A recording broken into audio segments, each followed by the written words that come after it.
Yeah, same here. Hello! Hello! Well, you're watching here expecting fisticuffs, boxing gloves.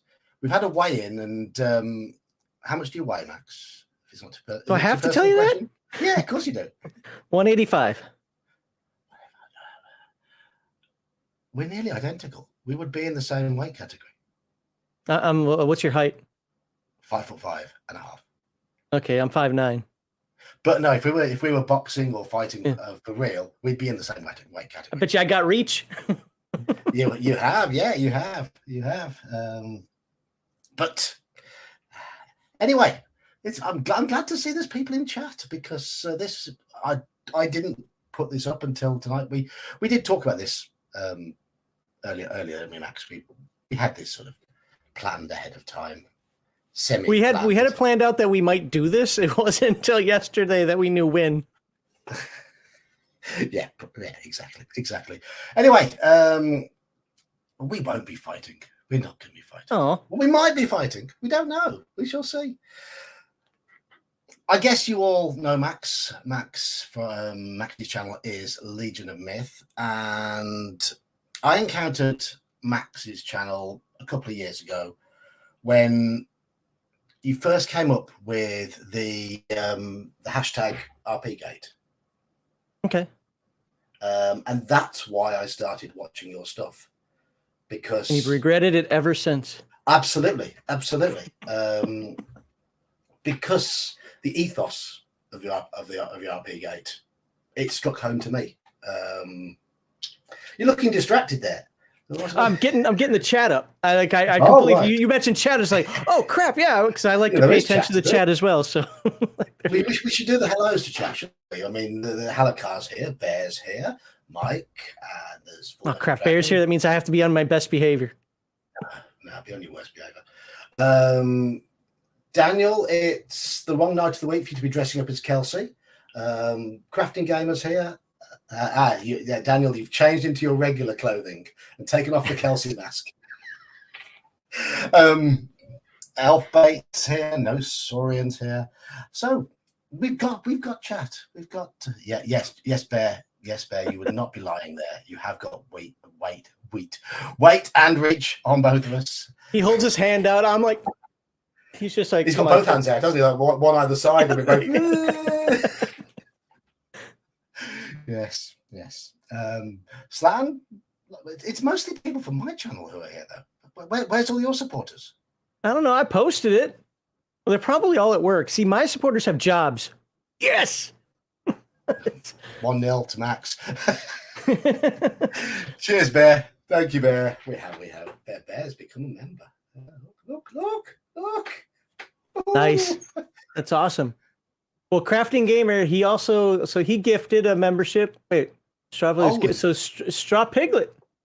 That's fun. Hey, considering recent events, Straw Piglet is my favorite name today. Right.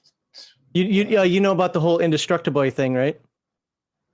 I've seen bits and pieces of it. Yeah, so a couple weeks ago, he said he's going to remove my YouTube channel, whatever, yada yada. But he said when I rant, he put on the screen like, why is it when he rants he sounds like Piglet? I was like, never heard that before. But I was like, that was good. I had to give him credit for that one. That was a good one. So now the Piglet memes, like I even have it here. Do I have it up right now? See, yes, got the pig. Yes. Right, so was that a gifted membership to Bear? Was it? Well, he gifted it to so Crafting Gamer gifted it to Straw Piglet, and then Bear just decided to become a member on his own. Oh right, okay. Well, marvelous, super. I can never see gifted memberships because I'm in StreamYard, and StreamYard doesn't show that. Yeah. I rely on people to tell me it's happening. Hello, Nerdy Yoga. Well, who else have we got? Nerdy Yoga, you have turned up to one of my streams before the last 3 minutes. What's happening? Hello, Michael. What are we arguing about? I really don't know what we're arguing about. So, just one moment. Sorry. Wife. I don't know what we're arguing about. This is just impromptu. This is Really, really. I actually have. I've made some notes, but whether we actually refer to them, I don't know. So, Max, sir, I suppose I better ask you some questions. I'm not saying is you're a guest on my stream here tonight. It's normally the other way around. Or the other thing you could do is just yell at me for all the wrongs I've committed. I could do that. If you give me wrong answers to these questions, I'll do that. Okay, fair enough. Hey, Squirrel Hermit. Hello, Squirrel Hermit.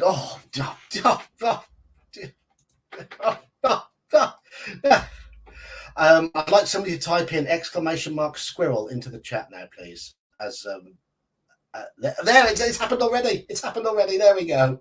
There we go. Thank you, Squirrel Hermit. You're a good one. You're a good one. Ask why I thought it's superior to OSE. Hey, talking about that, Heathen Dog did a video on Earth Dawn a couple weeks ago, and Lou Prosperi, the actual creator of First Edition Earth Dawn, commented to it. So I haven't read the comment yet, but it looks like Heathen Dog got corrected on something. Nerd pedantry came to the fore, then did it? But hey, it's from the creator of the game, so you can't really argue with him, right? Oh, Gygax could be wrong. I would say he could be wrong in general, but he can't be wrong about his own game. I also am one of those people who say, Lucas, no matter how much we hate some of the stuff that he's done for Star Wars, can't be wrong when it's his creation. He misspelt the word pursuit in an article in White Dwarf in 1978. I picked him up on that on one of my videos the other day. Sadly, he's not here to be picked up on it anymore, though. Being pedantic about that is pretty useless. I stand corrected. Hello, Zatuak. Right, so I've got you on here. I am going to ask you some questions because yours was one of the first sort of streaming type channels I started watching, and I found your channel because of the RP Gate thing that you put up. So the first question is, what's with this gate thing? Why do people put gate at the end of something if it's controversial? Well, I mean, that goes back to Watergate from, in our politics, Richard Nixon. And I don't know. That's just something that we do now. It became kind of its own, we'll just call it universal meme, where anytime something's controversial, put gate behind it. I do find it interesting, though, and I'm going to ask a question back to you on this one, because I find it interesting that you found us through #RPGate, which, first of all, thanks for watching the channel. Also, thanks for all the time that you do pop on the show, because I know it's late for you when you do, but I appreciate it when you come on. Were you searching for something? Were you searching for, I mean, I don't even know what you'd search for at that point.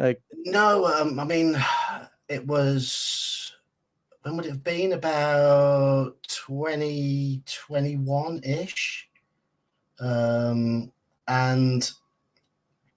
I was just starting to watch a bit of YouTube related to gaming, because if you remember 2021, a lot of our pastimes weren't allowed. There were times when we couldn't go out and do anything, so I'd just be sat. I was working 7 days a week throughout all that time, but short days. I had to go in, and because we got a shop, so I went in and started doing deliveries and stuff, because we couldn't have customers coming into our shop. So I was going in, answering the phone for 3 or 4 hours, delivering stuff, then coming home about 3 o'clock in the afternoon. And then every my evenings couldn't meet up with my mates, couldn't do gym training, anything like that. Everything was wiped out. So I'd spent my evenings just wasting YouTube. Started watching gaming channels and things like that. And I remember seeing I think it might have been one of your thumbnails, which had just got all that on. I thought, well, I agree with that. So I didn't search for the thing or anything. I mean, I was just curious. Because I mean, I actually took that concept from Comicsgate, because I'm not a comic book fan, but I started falling in love with Comicsgate back 2009. I don't know what year it was, 2019, 2018, whenever it was, whenever Ethan Van Sciver started doing his Star Wars videos, because I didn't know him from comic books, but he's doing his Star Wars videos and talking about, the Phantom Menace, and then found out he was a comic book creator. He had fun live streams. I think his live streams are way too crazy now. I don't really watch them anymore, but he had some fun live streams with 3 or 4 people on. And I started learning a lot about what was happening, because I was noticing the same thing in the tabletop RPG hobby. by this point I'd pretty much done my research and I knew what was going on, but it struck me like, whoa, what happened here? What's going on in this hobby? Why are people calling me names? Why are people playing these games in funny ways? What's absolutely, it's just ridiculous. And I noticed that a lot of the same things that were happening in Comicsgate had happened, with tabletop role-playing games. So I don't want to say that's their 3 tenets, but I took the tenets that they had and summed them up into what I think would be, not would be, but what are good for tabletop role-playing games, which is first and foremost, we play these games for escapism. It's not about representation. I'm not an orc in real life. There's nothing you can say to me to compare to me to an orc in real life. An orc is up in my imagination. It's a fantasy creature. And therefore, it doesn't represent me in any way, shape, or form, nor do I want to be represented. Do you think I want to wear these things in a fantasy setting? It got to be crazy. Then we had. I want to have to take one of them every morning? No. Exactly. I really don't. I don't. Exactly. Yeah. We want to be heroes. We want to be, I'm not saying you have to go all the way to, though I'm not against it, to the Red Sonja chainmail bikini stuff, but women should look like women and men should look like big Adonises and, Conan, whatever. And that's the mythical, we'll call it, that's the mythical hero. And then the mythical ideal, right, the exactly. Hercules, the Aphrodite, the Valkyrie, that sort of Beowulf and exactly. Yeah. I can hold my breath for 3 days underwater, and then the was it escapism not represented? Oh, entertainment over activism, because there's this big push that no, entertainment has to be activist. This is how we get our message across. Everything has to be activist. Like, no, I want to be entertained. I don't care how campy 1980s stuff is. It was fun because it was just entertainment. You could sneak a message in there if you really wanted to, but it was entertainment. And when we're playing the game at the table, it's supposed to be entertainment. Now, entertainment for you and entertainment for me could be different things. I'm told that, at least the way I talk, I'm way too serious when I play. That might be true, but that's my enjoyment. That's how I get my entertainment. Other people like to be, wacky. And then finally, the one thing that really irked me, I saw this on, I think it was EN World. I'm pretty sure it's EN World. There's this concept of like, hey, if 50% of your table isn't LGBTQ plus BIPOC, whatever that term is, if it isn't that, you need to find a new table. And I was like, no, I just gotten out of a leadership class that talked about the differences, at least for us, between diversity and inclusion. Like diversity is just a checkbox. Inclusion is actually including people around you. So I was like, I'm going to take that. And I put that in for the last one, which is organic inclusion. So you just play with people who want to play games around you. Like if YeOldeGeek wants to play a game and he's around me and he's not disruptive to the table, come on in.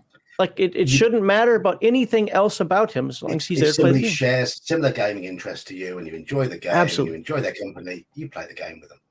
And it doesn't matter who they are, what they are, where they choose to spend their evening.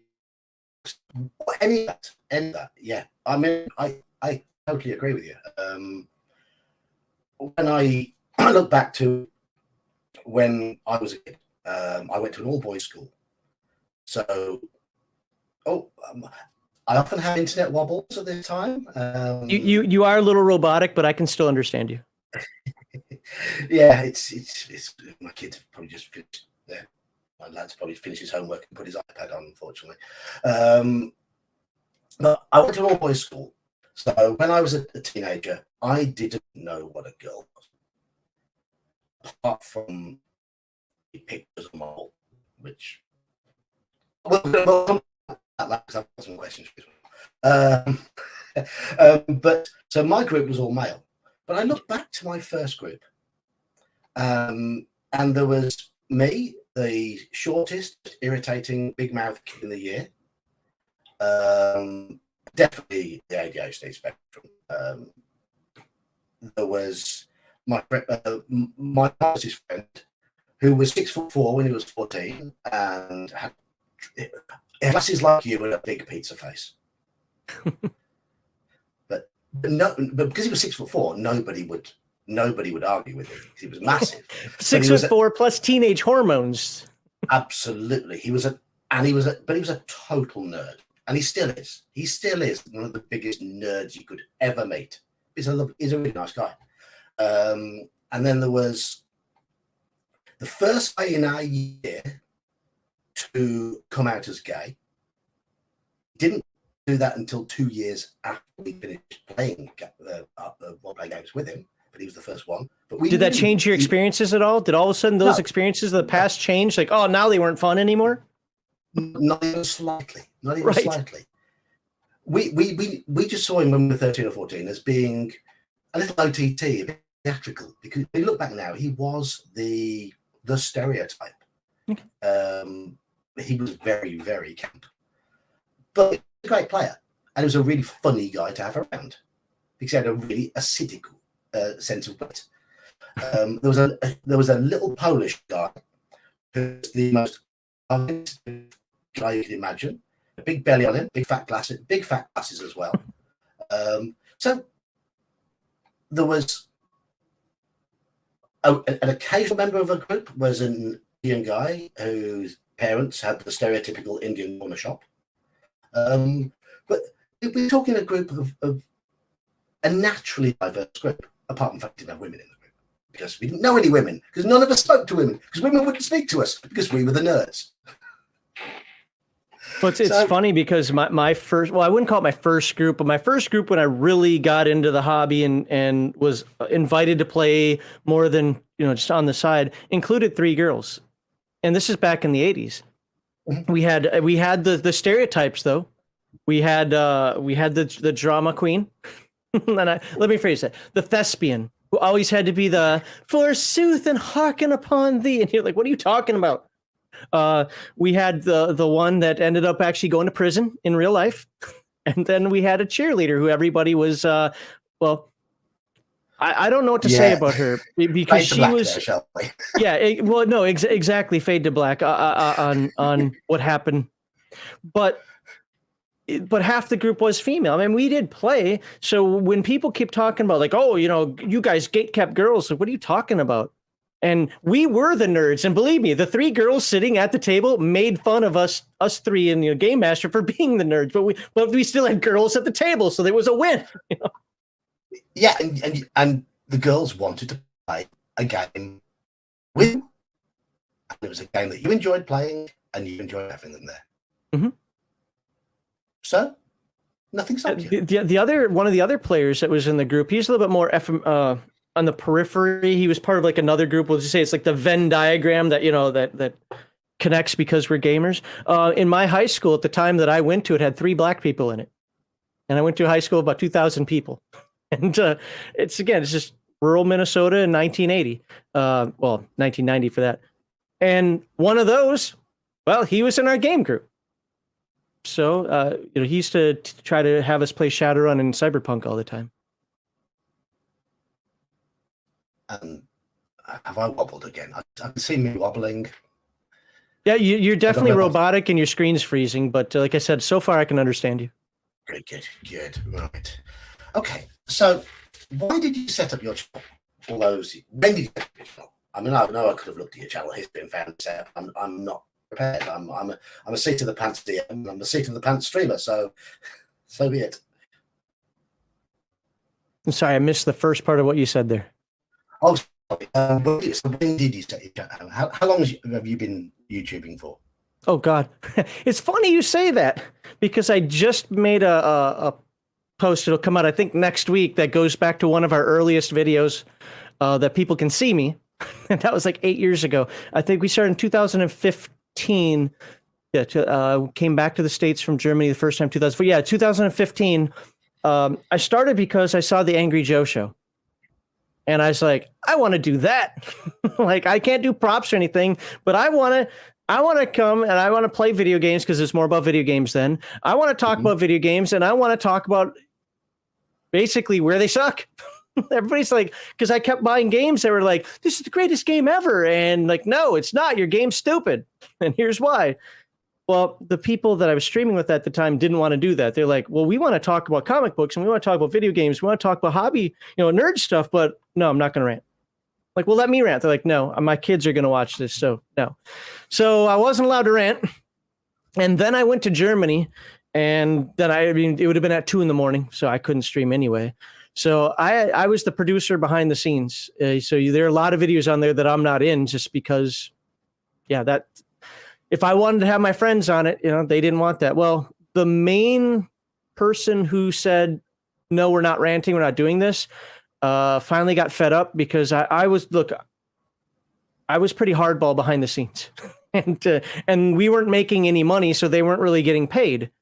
So they're pretty much like, we're doing this for fun, and you're yelling at us because we can't get timing down, we can't get this down, we can't, we're not segueing right. I'm like, right, because there are best practices. We should be on these best practices.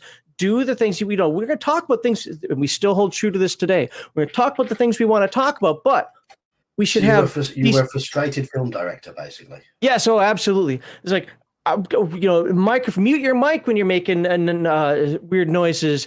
Make sure you're engaging with chat. I know you want to be a lecture, but this is a live stream. Engage with chat. So I'm doing all this behind the scenes. And after like 2.5 years, they're like, yeah, this isn't fun anymore. We're done. I'm like, all right, that's cool. So I decided to retool it. I didn't have the name then, but that's when RPG Digest started, because it's like, great. Since and I wasn't happy that they were gone. I mean, these are my friends. All right, I'm still friends with them. But it's one of those things where it's like, now I know I get to step in and do the things I want to do. I've been streaming for a couple of years doing video game stuff. Now all these things I've been harping on them about, I can do. So I jumped in and talked to Heathen Dog. I said, hey, what's your interest in doing this again? But let's have a different premise for this, because I want to rant. But I need you as the straight man. Because if there's one thing, Heathen Dog and I have always had this dynamic where, without getting political, he's way more liberal than I am in terms of American politics. I don't know if this is true today, but up and say until 2016, he's easily the Democrat. I'm easily the Republican. All right. So we were good counters for each other. Also, he's very rational. Like, everything's about, the dotted I cross T. I'm more, believe it or not, I'm the Republican, but I'm more about feelings. I'm spirit of law over the letter of the law. And so we have this good dynamic where it's like, if I go too far because I know I was going to rant, he could bring me back in. So he agreed. He's the one that came up with the name RPG Digest. I found out that worked by having the different spelling. And we just went from there. Good. And you're now sat at 4,500 roughly subs? And yeah, 4,628 according to my YouTube thing right there. I haven't got YouTube because my internet is always poor around this time of night because of bottlenecking. So I never stream with a YouTube window open anywhere. I'm just in StreamYard, so all I can see is what StreamYard shows behind the scenes. I have 3 monitors, so I usually have like Discord and my chat over here. I have my YouTube and whatever I want to talk about over there if I'm hosting the stream, and then I keep StreamYard in front of me. I have 2 monitors, but unfortunately, when I plug a second one in, my computer crashes. I don't know why. Oh, geez. It's like, oh. I think I might have a bit of an issue. It was a refurbished graphics card I got for it. So I'm wondering if there's a connection issue with it or something. I don't know. Well, I'll find out at some point, but at the moment I'm just running on one monitor. Right. Let's keep staying with your channel. Have you ever had a live stream? And now I'm going to be more precise here.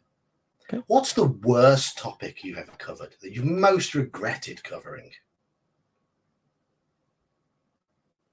That's a tough one, because this is going to sound really...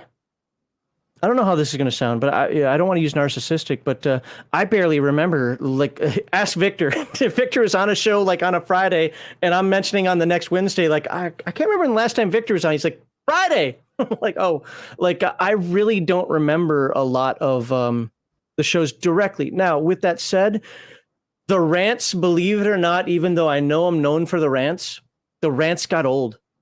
And so they got really tired at one point, because like a perfect example, let's talk about Indestructible again. The one that he clipped where I'm sputtering in that one, where I'm like, you stupid black, I can't think of the words, was the reason that happened was because I recently had that exact same rant, and I didn't want to say the same words over and over again. And so, so that the rant, to me, believe it or not, the rants got old. This doesn't mean I don't like to complain. I don't like to scream or whatever. That's part of the shtick of what I do. But, personally attacking people, I know some people are like, dude, you do it all the time. How can you say you don't like that? I don't care about Ginny D. I don't care about Matt Crawford. I don't care about or whatever their names are. I sorry, screwing them up. Like I just don't care. I have literally zero interest in the people in the hobby. And I know that throws some people off because they'll be like, Max, you got to interview this guy. You got to talk to this guy. I'm like, why? Like, I don't care about, what's his name? The curmudgeon in the cellar. Tim Cass. Tim Cass. Yeah, great. Look, like when I say I don't care, that doesn't mean I dislike him. I don't get into the people in the hobby. What I care about is the hobby and the games. So when I watch a video say about how 5e is now changing everything, we're getting rid of all bonuses, to specific bonuses to race. Well, that I'm going to rant about. And then if there's a video with somebody saying, I finally feel represented in the game that I was never there before, and I'm holding up Oriental Adventures going, you're right here, you dumb beep. You're like, no, like then I'll rant. But I don't care about the people. I mean, we've had Kevin Simbita and Sean Owen Robertson on from Palladium Books, and those guys are absolutely fantastic. We love talking with them because they're gamers, and they want to talk about the game stuff. They want to talk about the same stuff you and I would talk about. They want to talk about business practices and so forth, and they get those questions all the time. So that's what makes them fun. But I have nothing like specific that I got to ask Kevin this. Oh, I got to. Does that make sense? So for me, the worst to try to answer your question, I don't have a show that I remember other than the one I deleted, but that was a video game stream where I got really drunk and I said some things that even my wife was like, you're getting rid of that stream. It's the only one ever that I deleted. I don't have one that I'm ashamed of. There are some that we wouldn't do again, but I don't have any that I'm ashamed of. So, I mean, I'm guessing you probably won't have a precise answer for this next question, because the next question is, who's been your worst guest? We haven't had a bad one. I mean that. But then again, well, okay. Are you talking co-hosts on the Friday night show stream? Or are you talking actual like guest as in? I'm just trying to get you in trouble. That's all. That's fine. No, look, I'm not afraid of that. We've not had, honestly, as far as guests go, like game designers, Kevin and Sean, Mark McKinnon from Discami, Grim and I couldn't be any more different politically in the world. Like if I ever were to talk politics with him, we'd probably be choking each other. But when it comes to game and game design and how he handles himself with games, I think the dude's fantastic. We've had Venger on, we've had Total Party Skills was on. He hates me, but we have no issues with him. So I don't know. There has not been a guest on, RPG Elite. He caused some controversy, but I think he's an outstanding dude. I don't have to agree with everything he said. So no, there's nobody that even on for the Friday chill stream. I've been talking behind the scenes to some of the folks that are on. There are groups of people I can't have together, either because there's drama in the hobby, or I'm aware of some of the drama. Yes. Yeah. Or the other side of it is, okay, you're weak, but you do well when there are two strong people with you. They uplift you. Things like that. So I have to look at that as well. So like say there are 3 or 4 people that I couldn't have on together because everybody just be staring and sitting at the wall. But I know that I can have them on when I have somebody like you on who can continue a conversation going and so forth. So, I pay attention to things like that. Fair enough. I mean, I was hoping to get you in trouble with either of those last 2 questions. You've managed to avoid them nicely. Career in politics, perhaps? No, I've got some skeletons in the closet. There you go. Go looking for those. Elfbait says, I've always found Max to be perfectly pleasant, even when I don't agree with him. Yeah, Elfbait and I probably disagree a lot, especially on real life stuff. But same thing. I've even tried to poke Elfbait when he's been on your show a few times. But I'm going to say this to see what he does. No, he doesn't take the bait either. So No, because he's grown up. Yeah. Yes, and that's what I hope sort of connects the people I've certainly come into contact with in the last few years. I've been sort of part of the YouTube Discordy sort of thing. It's the people we've encountered seem to have a mature sort of grown up approach to playing, and that's what matters. It's the ability to discuss things, but also the ability to put things behind you, that differences behind you, and just enjoy a game. Well, somebody at work told me this is a couple of months ago. He's like, you have mature immaturity, and I'm like, what? He's like, dude, the words you say and the things you do. Look, parents would smack their kids for saying what you say. I'm like, okay, fair enough. I said, but the fact that you don't take it personally, other people are saying this stuff about you. You laugh at it. You say it about them. They laugh at you. They come on your show. Everybody has a good time. I'm like, yeah, that's the way you're supposed to handle this stuff. Hyperbole as well, isn't it? Yeah, exactly. Hyperbole, yes. Or hyperbole, if you can't read. Hyperbole, yeah. Well, one of the stories I tell people, like, I know the word esoteric, and I've always known the word esoteric, but I never saw it in writing. When I first saw it in writing, I called it esoteric, and I kept saying esoteric for the longest time because I thought it was different from esoteric. And finally, somebody corrected me, but he didn't do it in a nice way at all. He basically called me out for being, completely idiotic. I'm like, well, I'd never seen it spelled before. I just didn't put two and two together. It's one of those things where it's like, I heard the word, and sometimes it depends what you're exposed to, right?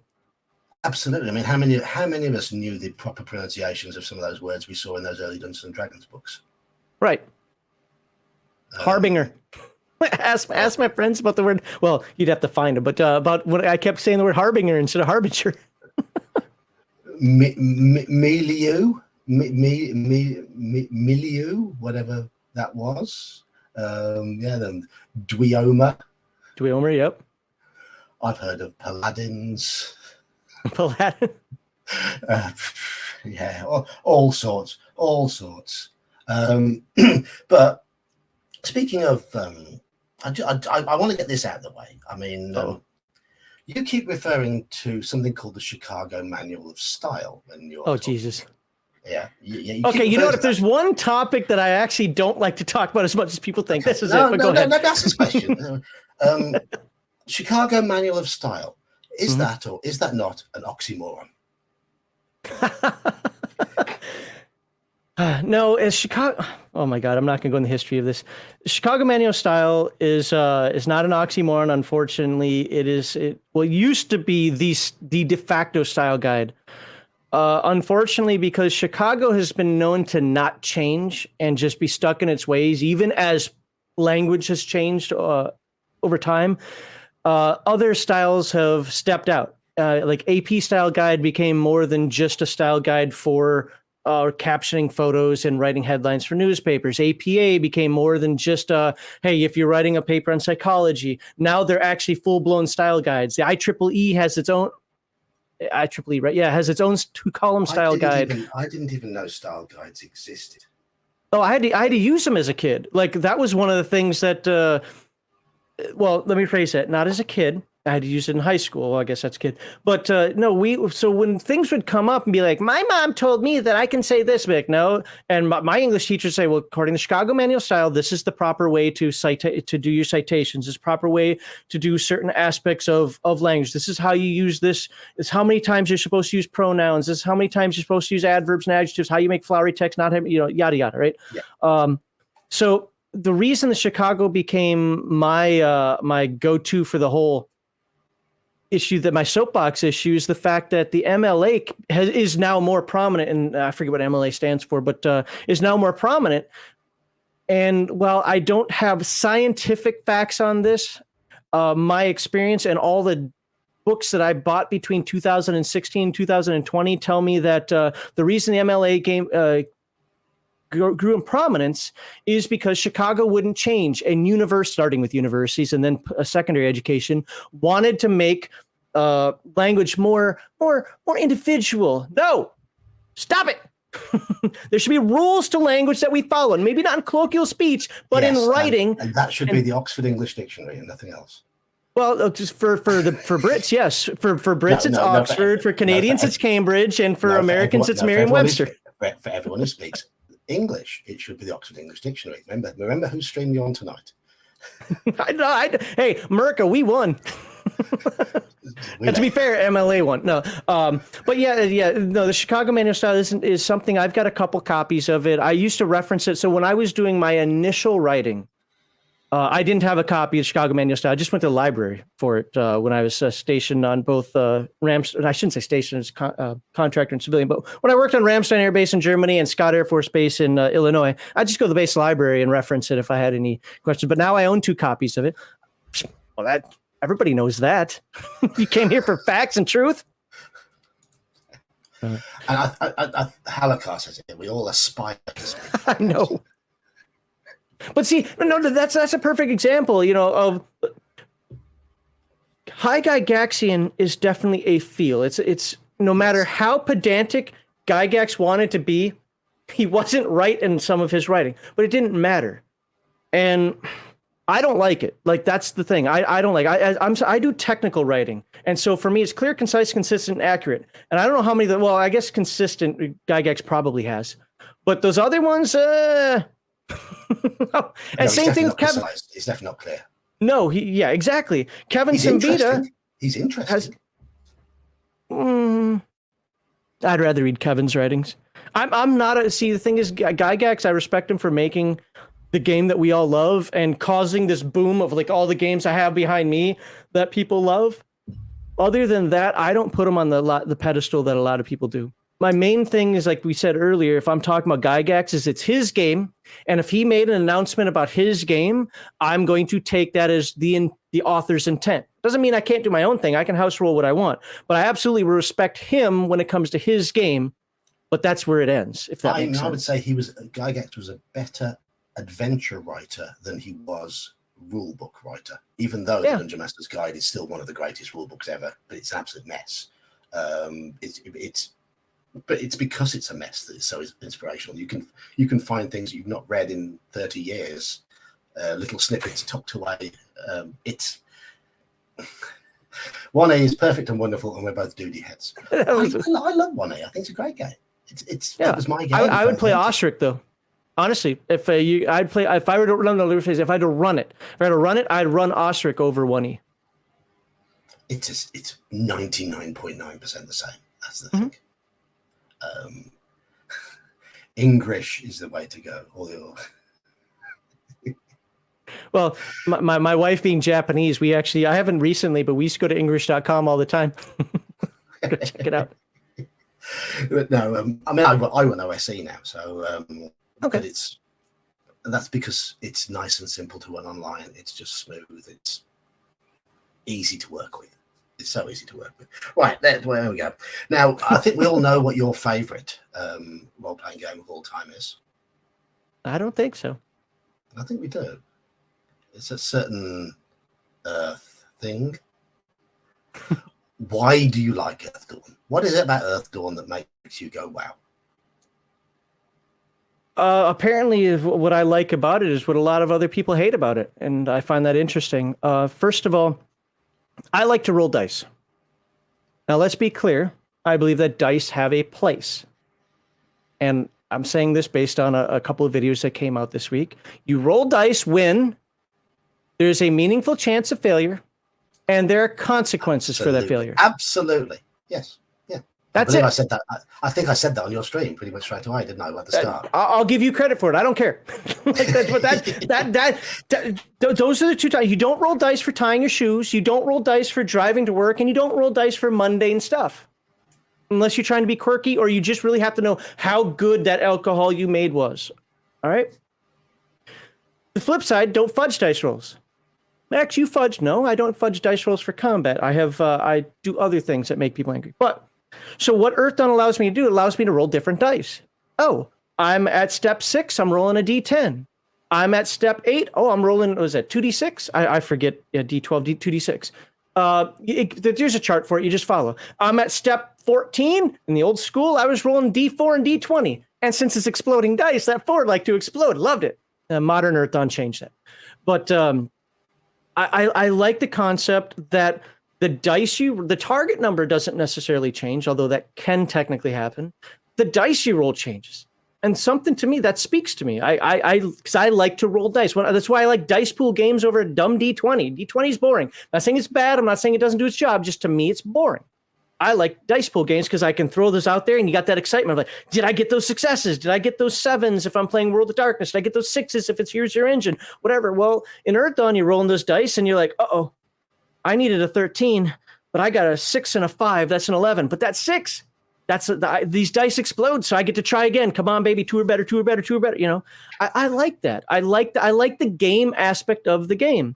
So that was number 1. Number 2 was, and I'm sure it was done before, but for me, I love the idea that magic items, even though it's a high magic world, and I don't like high magic worlds, I like low magic worlds, and I'm always trying to find new and interesting ways of having magic be meaningful in a low magic world. Well, this game did it for me, even though it's a high magic world. You basically bind yourself to the item, and then the item grows with you. As you learn more about the item's history, you learn more about it, it becomes more powerful in your hand. It's not just a +1 to a +2 to a +3. It's a +1 to attack, to +1 to defense, to now it can cast a fireball, to now, I'm using D&D terms here, but as you grow, like it does different things, to another +1 to attack, to whatever. All of a sudden, you've got this thing that kind of becomes epic with you. So it's not just throwaway items. I've never read an Earthdawn book, but yet I've used that concept in a lot of games for special artifacts to give the player something that grows with them. Yeah. I'm very much of the school that in AD&D, and I see the hill I will die on, what defined characters more than anything, it was not their powers, it's what they'd found, what they'd experienced, and how they reacted to it all. Mm-hmm. Rather than how many times they can cast this or whatever. It was items were a key definer in how a character played in old school D&D. What items you found, so much of the character's abilities stemmed from the items. Mm-hmm. And I love the idea of having a special item that could talk to them or whatever, a role-playing opportunity, but the item would grow with them. And that actually first appeared for me. That sort of idea and that sort of me liking that.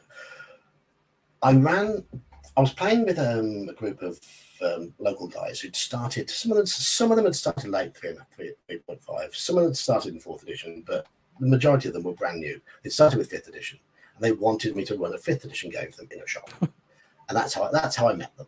And they were a decent bunch, but the shop closed at 9 p.m.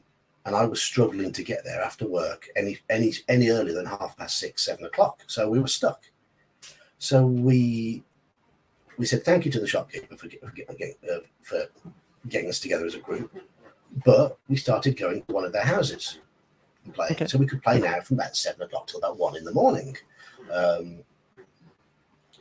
And so that gave me more time. What I started doing was converting old school AD&D adventures to 5th edition to see if they liked the different adventure structure, the way that the adventures worked, the more location-based approach. Mm-hmm. And they absolutely loved Castle Amber.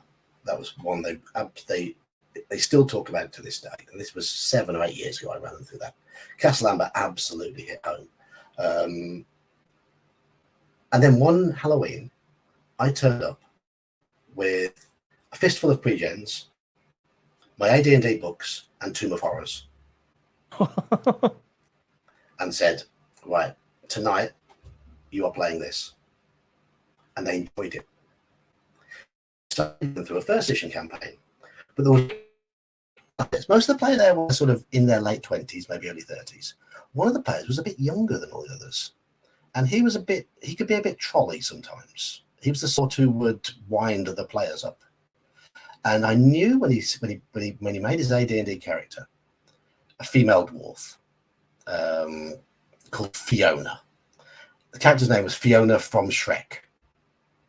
All right. You can tell a player's approach for that sort of character. And he put his 2 lowest scores in intelligence and wisdom, made the character neutral, and started doing a lot of silly things. And they got to about level 4. And I'm going to have to bring this character back a little bit because it's powerful. This could be a bit of a pain. I just want the group to be cohesive. They completed the module Beyond the Crystal Cave, UK1. And at the end of that adventure, you're given a wish. And the main reason you're given a wish is because you're going to have to get half the party out. Half the party will have been charmed, cursed to stay in, and you need to use the wishes to get out the garden. But they were left with 1 or 2 left over. And his character, Fiona, had one of those wishes left. And he looked at me and went, I wish for the bestest Warhammer ever. And that's where we ended the session. And I went away and thought, how can I do this? how can I do this? So at 4th level, his character got this little wooden charm that appeared around his neck. At 5th level, it grew to become an intelligent warhammer that was neutral good aligned and more intelligent than him and with a greater ego than his character. So every time his character tried to do anything trollish or annoying, Warhammer said no. And he didn't want to get rid of that weapon, but the weapon was keeping his character in check and making him behave. And it was a win-win. It was a win-win, yes. By the time the character died, they were level 8-ish, and it was +1 to hit, +1 damage, returned to his hand, and did extra damage against some other creatures, and could detect gems within 20 feet, or something like that. Those typical sort of things, as well as having a decent intelligence and whatever. But I tried to avoid intelligent weapons when I ran the game, mostly 2nd edition. I don't know. I just never. I liked him as a player. I never liked him as a game master. I don't know why. Even though there's so much I could have done with him, like what you did, I tended to stay away from him. Yeah, I like him. I like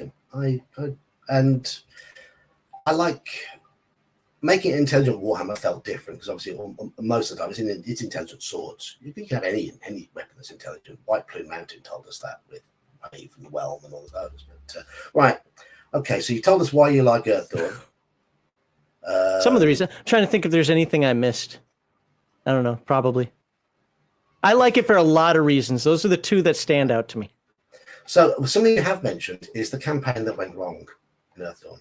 Oh, I don't remember you going into any details as to why it went wrong. I don't think I've ever gone into details like in one go, but it was a combination of things. So what had happened was I'd been talking about role-playing games, and slowly I'm getting back into it because around 2003, 2004-ish, I forget which year. No, it had to be a little after that, 2006-ish, whatever. I basically stepped back from playing a lot of games because I realized that professionally I wasn't where I needed to be. So I focused on professional growth. So I went to conventions. I played some one-shots. I talked to people about gaming. If I went home, I played I play tested D&D Next and so forth. But I didn't do anything long-term or really involved. And somewhere around, I want to say it's 2017-ish, I was basically convinced, like, dude, you keep talking about this game, number one. Number two, we don't have a dungeon master around here. Will you run this game? Like, we want to play 5e, but we get it. You're like, nope. So can you run this other game that you keep talking about? I'm like, no. Finally, I said, you know what? Fine, I'll do it. I said, what we'll do is we'll get together, we'll meet up. So session 0, I'm like, okay, whatever you want to call it. Again, I didn't know these terms at that point because I didn't realize these terms had been made up or changed. To me, session 0 was, hey, come on over to my place. We'll make a character and then we'll talk about what we're going to do. Absolutely. I like the session 0 term, though. That's one that I definitely have in my lexicon now. I think it makes sense. But so I started talking about the game. Like, this is what we're going to do. I didn't get too much pushback, but the biggest thing I got pushback on, which blew my mind, was, okay, so we're going to do this like for 3 hours. I said, 3 hours? No, I run 8-hour games. Like, my sessions are 8 hours long. Like, I'm going to like noon to 8 and 8 out. No, we're doing 4 at the most. I don't do anything in my life for more than 4 hours. So I'm like, how the hell? And you guys don't even want to meet up every week? What are you talking about? I ran 8 hours a day every week, and that's just one game. At one point, I was also running a weekday game every day.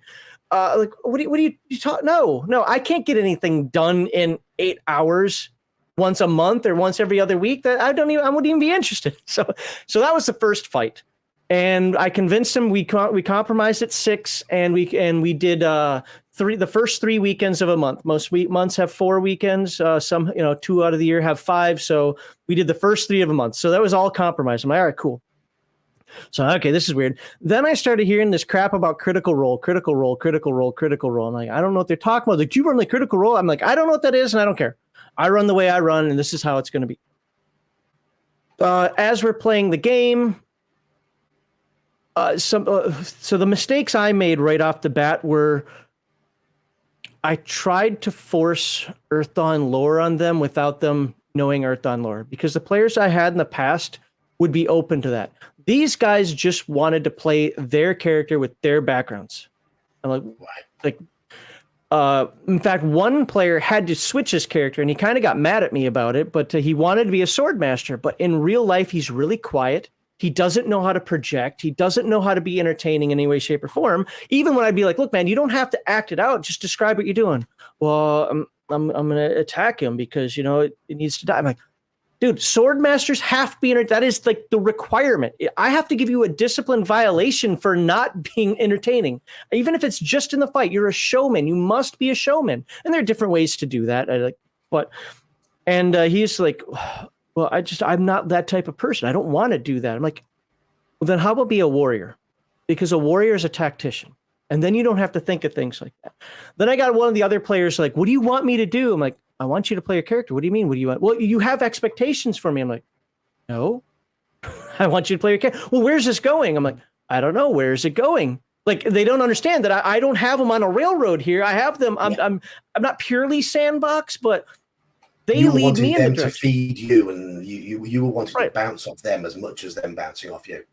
Right. And so they got angry with that because they wanted me to direct them more. And what else happened? So what I decided to do, because in the past when I'd run Earthdawn, what I would do is I'd photocopy the combat section for the combat characters. I'd photocopy the magic section for the magic characters, so how to do magic. You know the entry. You know how to tie your to threads to items. You know how to cast spells. Well, the warriors know how to give ground and use aggressive attack and so forth. That was intentional. Well, these guys weren't looking at anything like what their characters can do. Okay, they weren't describing them. There's just, I attack. Like, do you want to attack aggressively? Well, sure. That'd be +2, -1. Whoa, hold on. What? Like, did you guys look at any of the rules that I gave you? Did you look at anything about the game? I'm like, I don't expect you to memorize it, but you should at least know what your character can do. So I made a cheat sheet for him. When you do this, you get 25 legend points. When you do this, you get 50 legend points, whatever. I handed it out and I said, look, guys, this isn't meant to be done all in one session. These are just things for you to consider as you're playing, because as a warrior, you should know how to do these attacks. As a wizard, you should know how to do these attacks. All they were concerned about was getting the 25 legend points off of that sheet. And they're like, okay, the next thing I want to do is, I'm going to do giving ground. Doesn't make sense here. Yeah, but you said I get 25 legend points if I do it. And I'm just like, okay.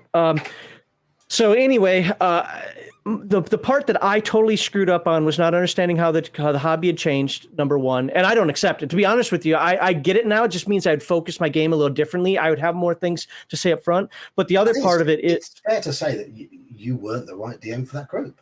I was not a good DM for that. Yeah, absolutely. But they started showing me, like I said, this critical role nonsense. And I looked at the first thing I said when I watched Critical Role was, this isn't a normal table. And they're like, what? I say, have you guys played this game before? Like, I've been doing this for 30 some years at that point. Like, yeah, I've been out of the hobby for a little bit, but I've been playing. No game runs like that. I'm not going to say it's scripted, but that is definitely a curated table. And they're like, well, but do they role play and they do this? I'm like, I role play too. And I would actually fit in very well at that table with how they role play and how I role play. I like that part, but that's not how a game runs. And then I learned that they're professional voice actors. Like, guys, you are never going to be them. I am never going to be them. So they're like, you know what? This just isn't fun. I actually was the one that quit it. They wanted me to make some changes to the game that catered to them. And I said, no, I don't do that. So I took the L on that one and said, you know what? I've learned a lot. I'm gonna dive into this a little bit more, find out what's changed in the hobby. Ultimately, their complaints to me were that I didn't direct them well enough. And I didn't explain the game. I'm like, you all had copies of the book. I gave you the PDFs. And they're like, well, why should we read the book? Okay, well, guess what? In my games, you have things that you have to do also. I'm putting the adventures together for you. You should probably know how to handle your character. Put a little bit in, give a little bit back, yeah. I mean, I originally set up my Discord channel so I could run games during the pandemic for my local group. And some of them didn't like playing online and some haven't played since, which is sad. But as soon as I sort of realized that I was getting a little bit of a crowd on my YouTube that would same sort of people talking, whatever, I started pushing, join the Discord, we'll play some games. And to me, that I think that's been a great way of getting people together who are like-minded in the way they want to play, because people wouldn't watch my channel if they weren't interested in at least an old school style of gaming. You don't watch my channel to find out how to build characters in 3rd edition or how to craft a background in 5th edition. No, you watch it because you want to see grumpy old men go chunter about the good old days. That is a fact. But having that channel there has made it's opened up the option to play a lot of games with like-minded people. And yes, it's not the same as face-to-face, but we still have a good time there. We still have a good time. So this one that I was running was face-to-face. It was mostly Airman and NCO from on Andrews. It's not on Andrews, on Ramstein. So luckily that was face. I still have not run a game online.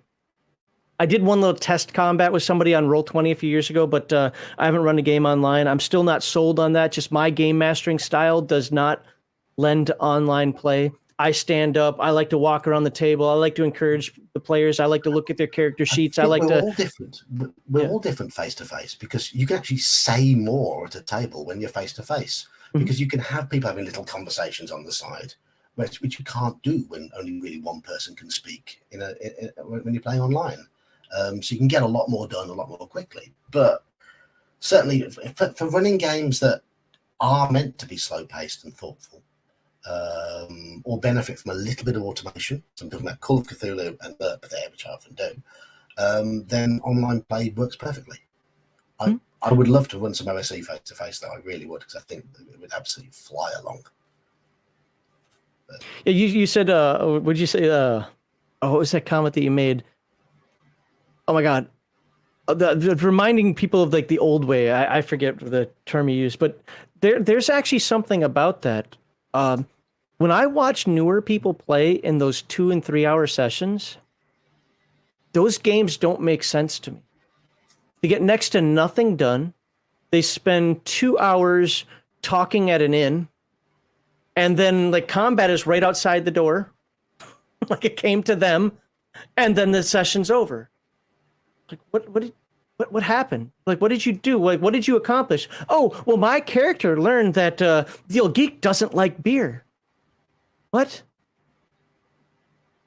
What does that have to do with playing a heroic, role-playing game? If you want to go the genre, calling it an adventure game. What does that have to? What are you doing here? Like, I don't get that. Like, in an 8 hour session, my favorite Earthdawn session that everybody's heard me talk about, so I won't go into it, is the one where they totally derailed it. I had something else planned that day, but it ended up getting one character killed, an entire village hunting them down, and Heathen Dog's got one of his most notorious stories about, oops, you got to die now. But that was all from the characters' interactions and things that happened, and that was an 8 hour session, completely improv. I'm not sitting here going, I'm the greatest improv ever. I think I'm pretty bad at it, especially when it comes to names. But when you have good players at the table who know what the point of playing a role-playing game is, and it isn't just about figuring out if you're going to get the bar wench. Fair. I was saying as an example, his character didn't like beer. How about that? But I would have 2 combats. I would have, or a progressive combat. I would have investigation. They'd be sneaking around. They'd be information gathering. They'd be learning stuff. They'd be doing in character and out of character. Like, it just really boggles my mind. What do you do after that 2 hour session? Well, here's what I've heard from the folks that I work with who are younger and play now. Like, oh, we do all the other stuff just on Discord. We say, hey, how much does it cost for this? I'm like, no, I'm not doing that. That's stuff that your character would be doing. And if it's just buying rope, go buy it. It's out of the book. But if it's something special, we're going to be haggling in character. We're going to be playing that. You're going to be part of that process.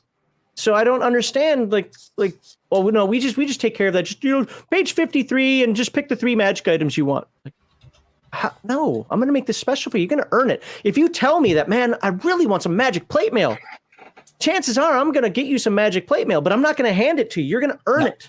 You're going to work for it, yes. Yeah. Right. It gives you a clue as to what to put in as a good treasure to really make them think they've achieved something as well.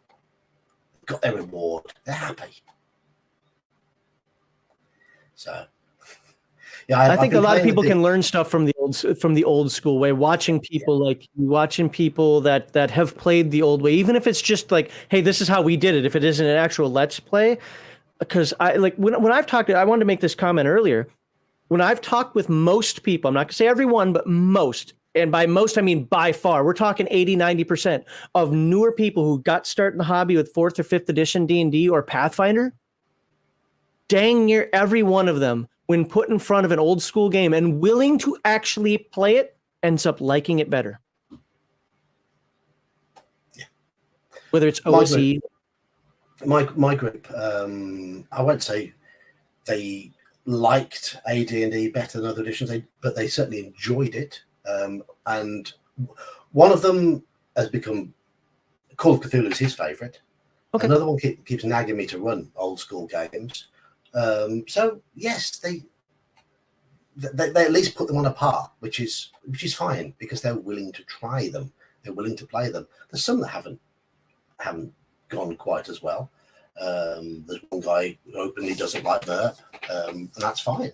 There's another guy I ran AD&D for, and it wasn't his thing.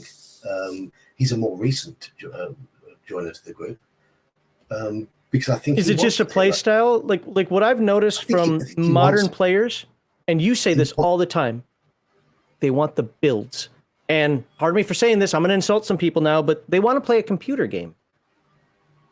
For lack of a better term. Go ahead, sorry. With him, when he's playing 5th edition, he likes to have to call on his sort of like once per short rest powers and thing. He's very much that sort of player, I think. But and I did introduce him to AD&D with the module Treasure Hunt, where they were level 0. So that might have been absolutely the wrong end of the scale to try, because they don't even have a class yet. So, anyway, I think I'm about halfway through the things I was going to ask you. Okay. What do you think is the best game supplement you've ever bought? I don't know if I can answer. I mean, off the cuff, I have 2 that I can think of, but I bet you I'm going to regret saying this later and be like, no, I meant to say this other one. One of them is the Book of Familiars. I think it's actually for 3rd edition Dungeons and Dragons, and I want to say it was put up by Troll Lord Games. I wasn't around in that.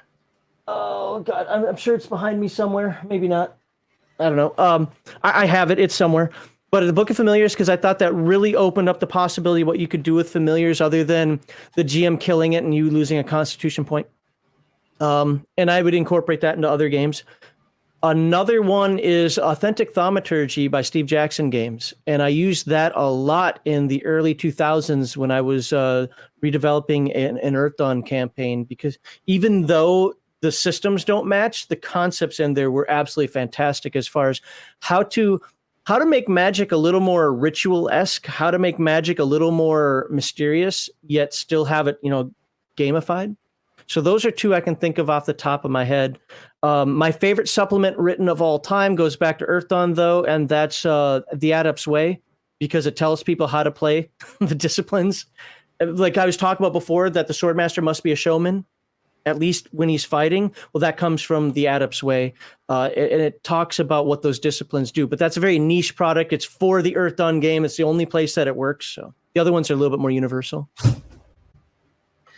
Because of my sort of sporadic way of gaming and my disorganized state when I'm at home, most of my favorites tend to be adventures that have inspired me, adventure collections or whatever, because I'm not.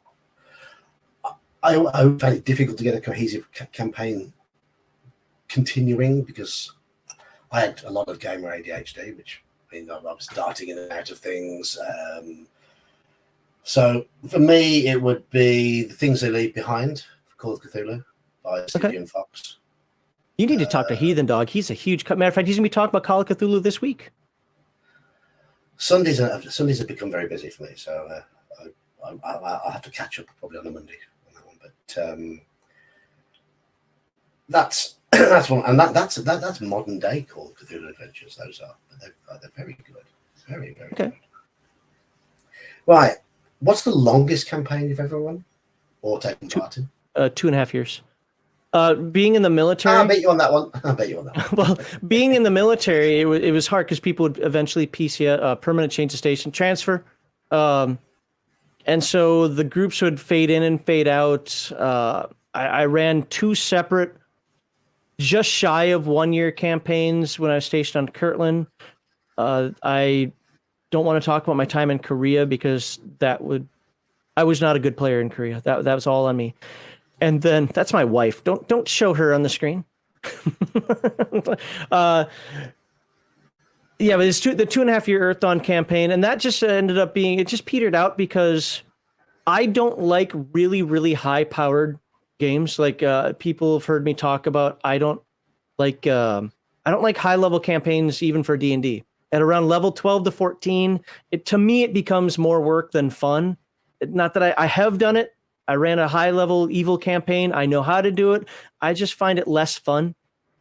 Because where I think I'm going to challenge them, like, yeah, they walk right through, and where I'm like, okay, this is going to be an interesting one, but they're not going to have too much trouble with it. I'm damn near TPKing them, and it's like, like this isn't going the way I'm envisioning it. Where at the mid levels where I have a lot of power, but still can kind of relate it better. And Earthdawn turns into an anime game. Something I know Bear agrees with. Level 5 in D&D, level 5 is about the perfect place. I'm 5 to 8. 5 to 8 is my perfect range. Yeah, but, I can understand it. I can understand why. So yeah, 7 and 8 are fine. I mean, for me, it's 4 to 6. 5 being perfect, but 4 to 6. But I prefer low level to high level because it's just more relatable. Yeah, well, exactly. It's more relatable. Also, I like the idea of doing heroic things. I don't like the idea necessarily of being a hero. Just automatically being heroic. Well, I've got all the power in the world. So, I mean, I don't play superhero games, or generally don't. I never got into superheroes as a kid. I'm not a comic book guy. It's just not my thing. I would rather be a mundane person. For World of Darkness, Hunter's Hunted is a perfect example. I'm much more interested in that than playing a vampire. Like, how am I a mundane person navigating this world? It's, yeah, there are other reasons as well, but ultimately, when it came to like that 2.5-year Earthdawn campaign, things were petering out for a few reasons. People were starting to get orders and PCSing. We were getting to a point where the characters were getting really powerful, and I'd have to spend like a week designing things that would make it a real challenge. Remember, I was running 8-hour games. Maybe now is when the 2 and 4-hour games would have made sense. But it was just. It wasn't as fun for me to do that. And I feel the same way about D&D. Like, it's why I love Palladium. I love Hyperborea because it caps at level 12. To me, that's a perfect capstone on your character. Right. Okay. So we're staying with fantasy, but a more personal question. Who was your fantasy woman when you were 16 years old? And why is the correct answer to that question Susanna Hoffs of the Bangles? No. The correct answer to that question is Rebecca De Mornay. No, you're wrong. It's Susanna Hoffs. Okay, your stream. I'll be wrong in your stream. When I was, it was always Rebecca De Mornay as a kid. Like, I didn't matter who I talked to. The first person would be like, "Who's your crush?" At that age, Rebecca De Mornay. It was like that until I was like 30. Dude. Yeah, I don't care what she was in, and God made woman. Go look it up. And, has she aged as well as Susanna has, though? I don't know, because I don't know how well Susanna's aged, because I haven't seen. Rebecca De Mornay is looking older, but she's still fine. Susanna's really not looking much older. She's still okay. Well, then she wins. Yes. See, okay, Bear and I can have a disagreement now. I never found Jennifer Connelly to be that hot. I mean, she was a good actress. She played the part in Labyrinth well, and whatever else she's done, because I only know her from Labyrinth. But I was never like my friends were like, "Oh, she is so fine." I'm like, eh. Then when I got a little older, I had a secret crush on Jennifer Love Hewitt. I don't know how she's looking now, though. No, I don't know either. No, she was good looking girl. Yep. I mean, when I was Nerdy Ogre, when I was watching Dukes of Hazzard, it was I was probably about 9 or 10 years old. So yes, I appreciate it, but not in the same sort of way. I think it's fair to say. Wait and see if my wife's coming in here, be like, "What are you talking about?" I think I appreciated the cars more, though. That's the thing when you're 9 or 10 years old, because that's still the age where girls smell a bit. I'm trying to think when I was. So I went to Lutheran school and conservative Lutheran school. So I don't want to say that wasn't on my mind, because I remember, and anybody who knew me in Lutheran school, which is literally none of you at this point, it's only my parents. They knew who I had a little what was that called, puppy love crush on. So I've always been, we'll say, somewhat attractive to more lithe, athletic women. So fat has always been something. Like, you can never convince me that a fat chick is hot. Sorry, fat shame. You can yell at me all you want. I got my own little girth down here right now, but But because of Lutheran school, we didn't talk about things like that. And even the few times I played games like BattleTech and D&D with all the 80s hair and so forth, and especially Mech Warriors with the skimpy outfits and what, we didn't talk about it. I'd get in trouble. I didn't want to get in trouble. For me, I like women to be quite small. Little. Oh yeah, me too. I'm definitely into. Why do you think I married a Japanese woman? That exactly. Cheerleader, she was 5 foot nothing also. My wife's 5'1". But no, I mean, Japan is the only country I've ever been to where I felt tall. It was magnificent. I didn't feel tall. I felt average height. I was at least looking eye to eye with most people, rather than staring at armpits, which unfortunately I've had to do most of my life. I'm perfectly average, so I'm just mundane in every way. Yeah. Right, so a series of questions. There are right and wrong answers here. I'm going to start off. You've already answered this one. High magic or low magic? I prefer low magic. That's the correct answer. Germany or Japan? Oh. Your wife is paying attention. No, they're both awesome. I'm only going to say you've got to answer one. I'm going to say Germany because it's both my heritage and we spent 11 years there. Okay. Indian food or Chinese food? Neither. Neither. Can't stand either. What? I'm a very okay. Back in 1994, when I stationed at Korea, I had one of the NCOs that I work with. He started yelling at me. He's like, "Dude, you eat like an old man. What is wrong with you?" Like I do. I eat like it depends how you look. I either eat like an old man or I eat like a 7-year-old. With my Chef Boyardee. But no, I like steak, potato, corn is what I was raised, Minnesota. I like things like that. I like them to be separated. I don't put sauces or goose on things. I can't stand sauces or goose on most things. Don't put dressing on my salad. And Chinese food is all cooked vegetables, and I can't stand cooked vegetables. I eat raw vegetables, but not cooked vegetables.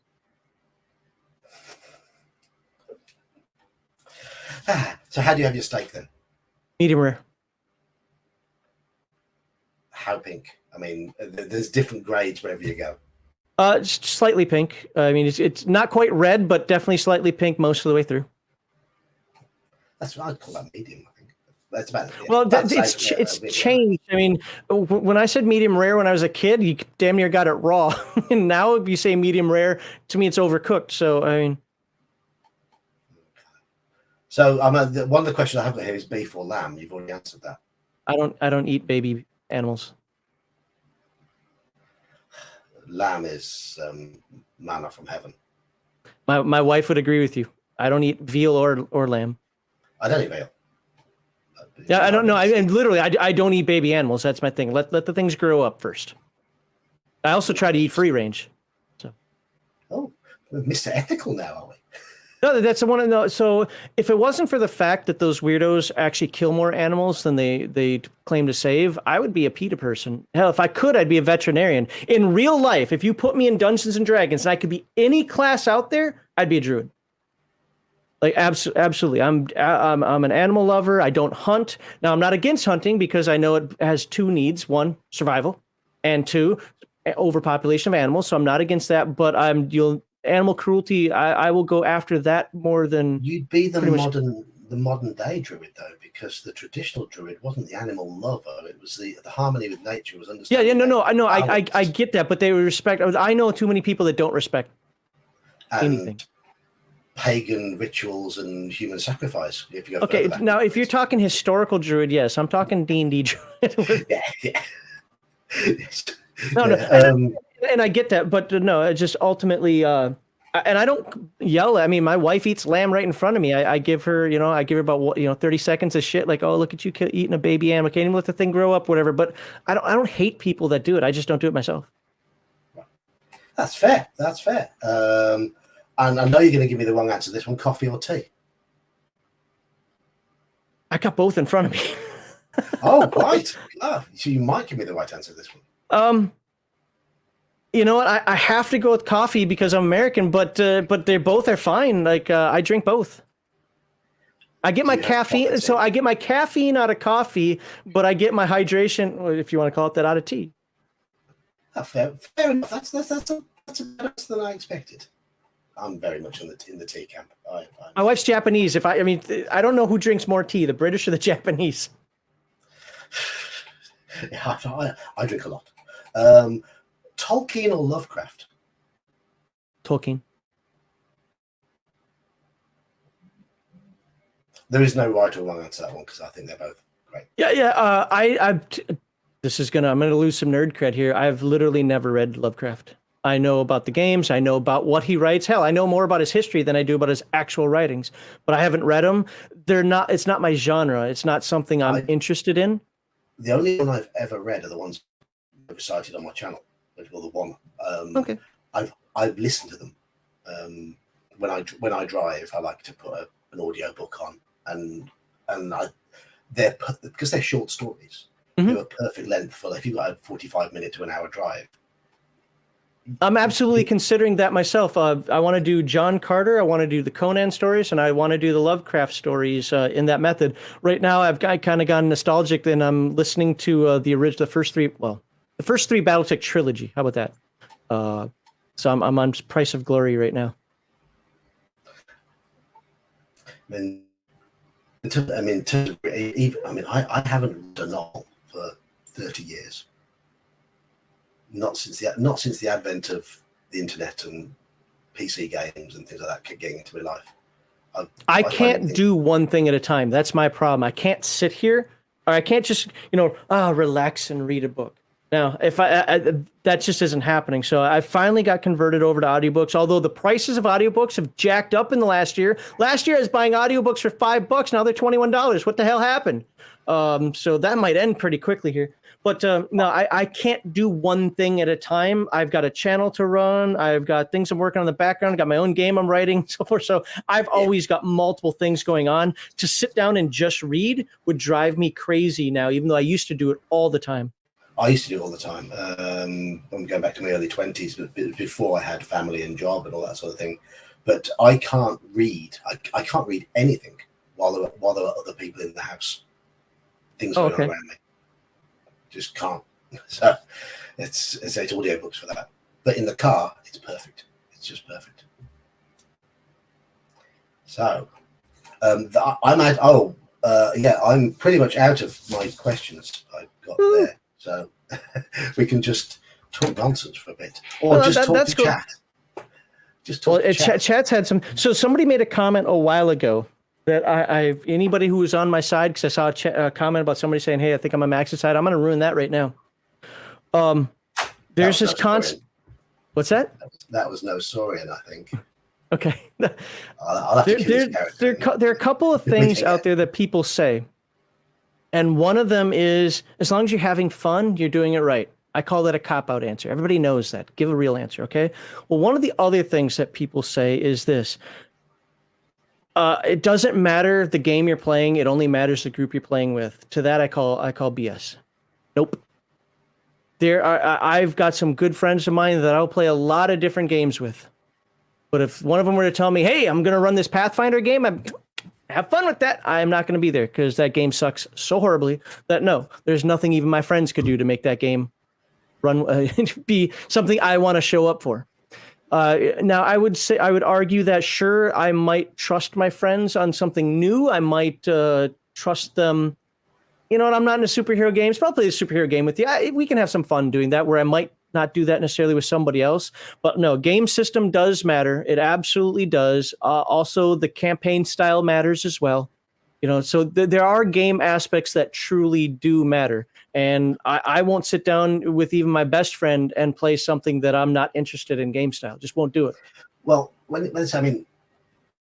fun, group, the game style, the game system, they're not mutually exclusive. Right. To have a good game session, you want a group of people you like. You want to all be having fun. You want a game system you all enjoy. You want a game style you all enjoy. You want to get it all the ingredients together. There's no one ingredient. Now, friends make that better. Yes, absolutely. Wasn't it? I think. One of the guys I was playing face-to-face games with basically said he would play a game with anyone who would consider going to the pub with. That would consider what? Anyone who would consider going to the pub with. Oh, okay. If he wouldn't be seen dead in the pub with you, then he wouldn't sit at a table with you. It's simple. It's as simple as that. And sorry, what, you're about to say something.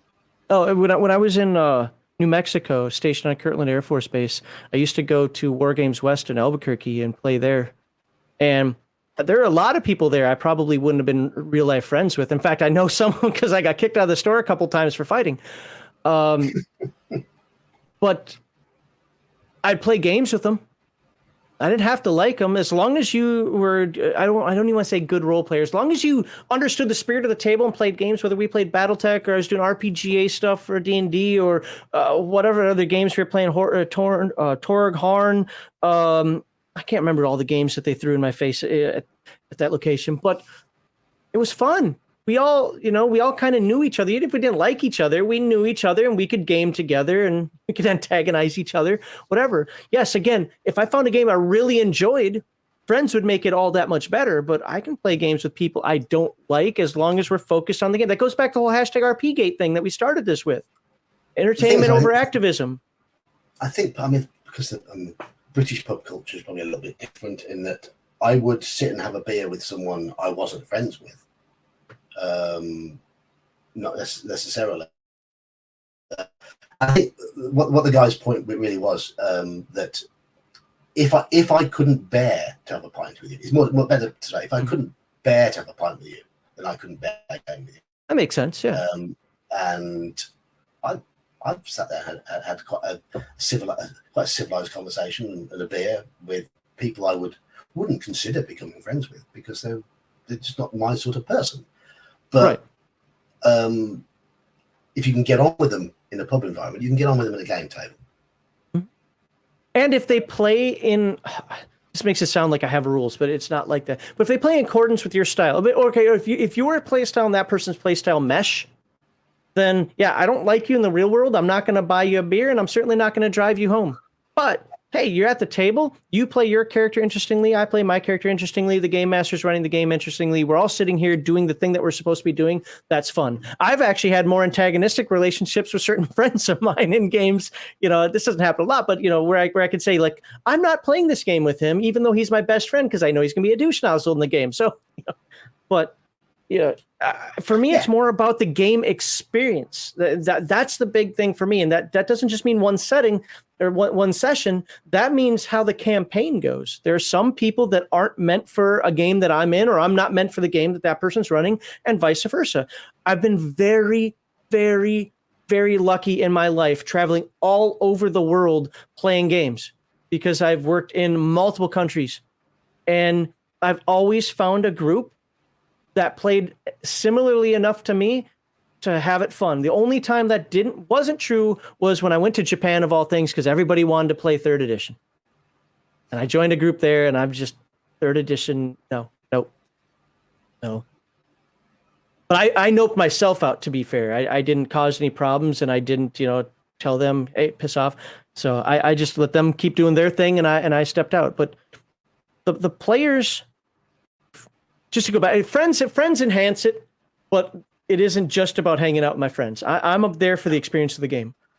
Well, I mean, one thing I do like about weekend OSE games with the groups, and I guess some people might be a bit frustrated that the session is meant to last from 2 till 6 o'clock, and the amount of times that we've all been there for 2 o'clock, we haven't started playing properly until 2:45, because we've just been going yap, just talking nonsense. But I think it's nice that we get on in that sense, where we can talk like that and we can have a chat, and it's I think, and that's certainly part of the experience. If we couldn't get on, maybe we'd get more gaming done. it's a sad fact, but it seems like we do get on. Would we all put up with each other face to face? I don't know, but we are all on the ends of our microphones, our earphones, and we're all having fun, and that's what. And you know the James Elkob's channel, right? Yeah, I've heard you talk about your I was in his Pathfinder 2 game for a short time. He had to retool that game thanks to me, but I'm pretty much serious from the moment that I sit down. That doesn't mean I don't laugh at all, but if I'm laughing, it's my character laughing. I'm pretty much serious from the moment I sit down, ready to go. So like even when I was running games from 12 to 8, I was a little bit more lenient about it because that's 8 hours, things are going to happen, whatever. But I don't like it when people get out of character. In fact, somebody posted this on my Discord, and I thought it was great because I know how I handle this situation. But if we're in a serious moment, I expect the players to treat it seriously. And if they start throwing in real world memes or something in there, dude, first thing I'll do is I'll start docking you experience points, because role playing is something I give experience points for. And the next thing I'm going to do is I'm going to say, if don't ruin somebody's moment, whether it's a happy moment or whether it's a sad moment. Yes, I'm a little bit more actor, if you want to call it that, at my table than some of you grognards might be comfortable with. I'm not full-fledged. I remember it's a game. I don't do rule of cool necessarily and so forth. It is a game first and foremost, yes. But I am somebody who wants the role-playing side of it. I want to be in character and act in character and do what my character do. And my character's headspace, as I like to call it. And I expect that out of the players at my game. And if somebody's like they're, you have this moment going on where, a character's dying and somebody just lets out, like, nah, dude. No, that stuff is not going to be at my table, or it'll happen one time. The second time you're gone. Like, that's just, I think that because for me, when I sit down, I actually have to think about it. Okay, I'm in character now. What my character do? Here we are. I don't want to bounce back and forth between John and my real name, obviously, and whatever my character's name is. I'm here as my character. I roll dice as my character, so to speak. Like, all right, I kick the door open. Okay, I got a 15, and then I wait for the game master to tell me what that means, and then I move on. I try to do everything in character. So too much like, hey, the game's supposed to start at noon. It's already noon 15 here. I got better things I can do with my life. What's Noro saying? She's saying you are not a good nerd until you get kicked out of the game at least once. Well, there you go. I got gate kept. You heard my story about being gate kept from a game? Because, we're the gakekeepers, right? Yeah, we're the old grognards. Yeah. I think most. Repeat it for chat. Go on. Back in 2003, I just come back from Kuwait. So I worked in Kuwait as a contractor for a year, 2003, 2004. And the game master that I'd met after getting out of the Air Force in 2001, really good game master. I liked him, even though he liked 3.0. He transitioned his game from 2nd edition to 3.0. That sucked, but he's a good game master. And it was a decent group of people, very progressive, now in modern day woke. Okay, but that's fine because we played games together, and not all, but most of them you could still have a conversation with. Well, I got a message one day in whatever game we were playing, saying that Sean, that's the name of the game master, is like, he sends me this email saying, "Hey, sorry, but I have to kick you from the game." Like, what? And he said, yeah, Truett, guy named Truett, who is the ride for 3 other players, said that he won't show up. Like, what are you talking about? So he sent me the email chain that Truett sent him. And basically this dude lit and is like, I'm not going to sit at a table that is a blood for oil Bush Republican supporter, blah, blah. I'm like, how does he even know who I vote for? I worked in Kuwait for a year. That's true. But does that determine who I vote for? I don't talk about that stuff. Yes, they knew I was conservative also. But does that inherently mean that I wasn't voting for somebody else? The Green, or what parties were there? The Reform Party at that time or something? How the F do you know who I voted for? I don't talk about that at the table. I only charged in when they would start talking about some nonsense about something. And then again, I wasn't doing Republican talking points. I was just saying, no, some people don't agree with what you agree with. But this dude refused to show up, which meant that the other three couldn't show up because he was their ride. And so Sean had to make a choice, kick me out or kick them out. Now, I know a lot of you folks out there, because I hear it all the time, say, well, Sean made the wrong choice. No, he didn't. The table matters. It would have been myself and Sean's brother and Sean. Yeah. Sean did not make the wrong choice. He said, he apologized. He's like, dude, I don't want to kick you out. You're a great role player. I love having you at the table, but it's either I lose 4 people or I lose 1 person. I'm like, yeah, I get it. I'm not mad.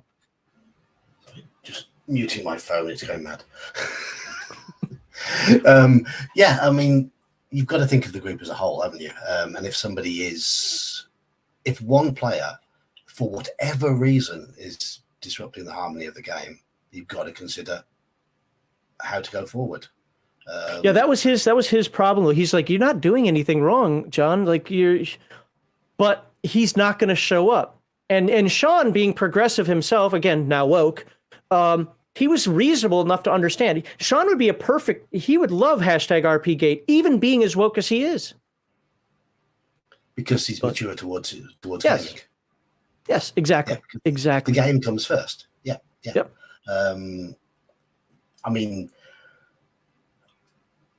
I think people generally know where I stand on a lot of things, and I am just a milquetoast in the middle type. Bit of this, bit of that in the middle generally, but I don't bring it to the fore very often. And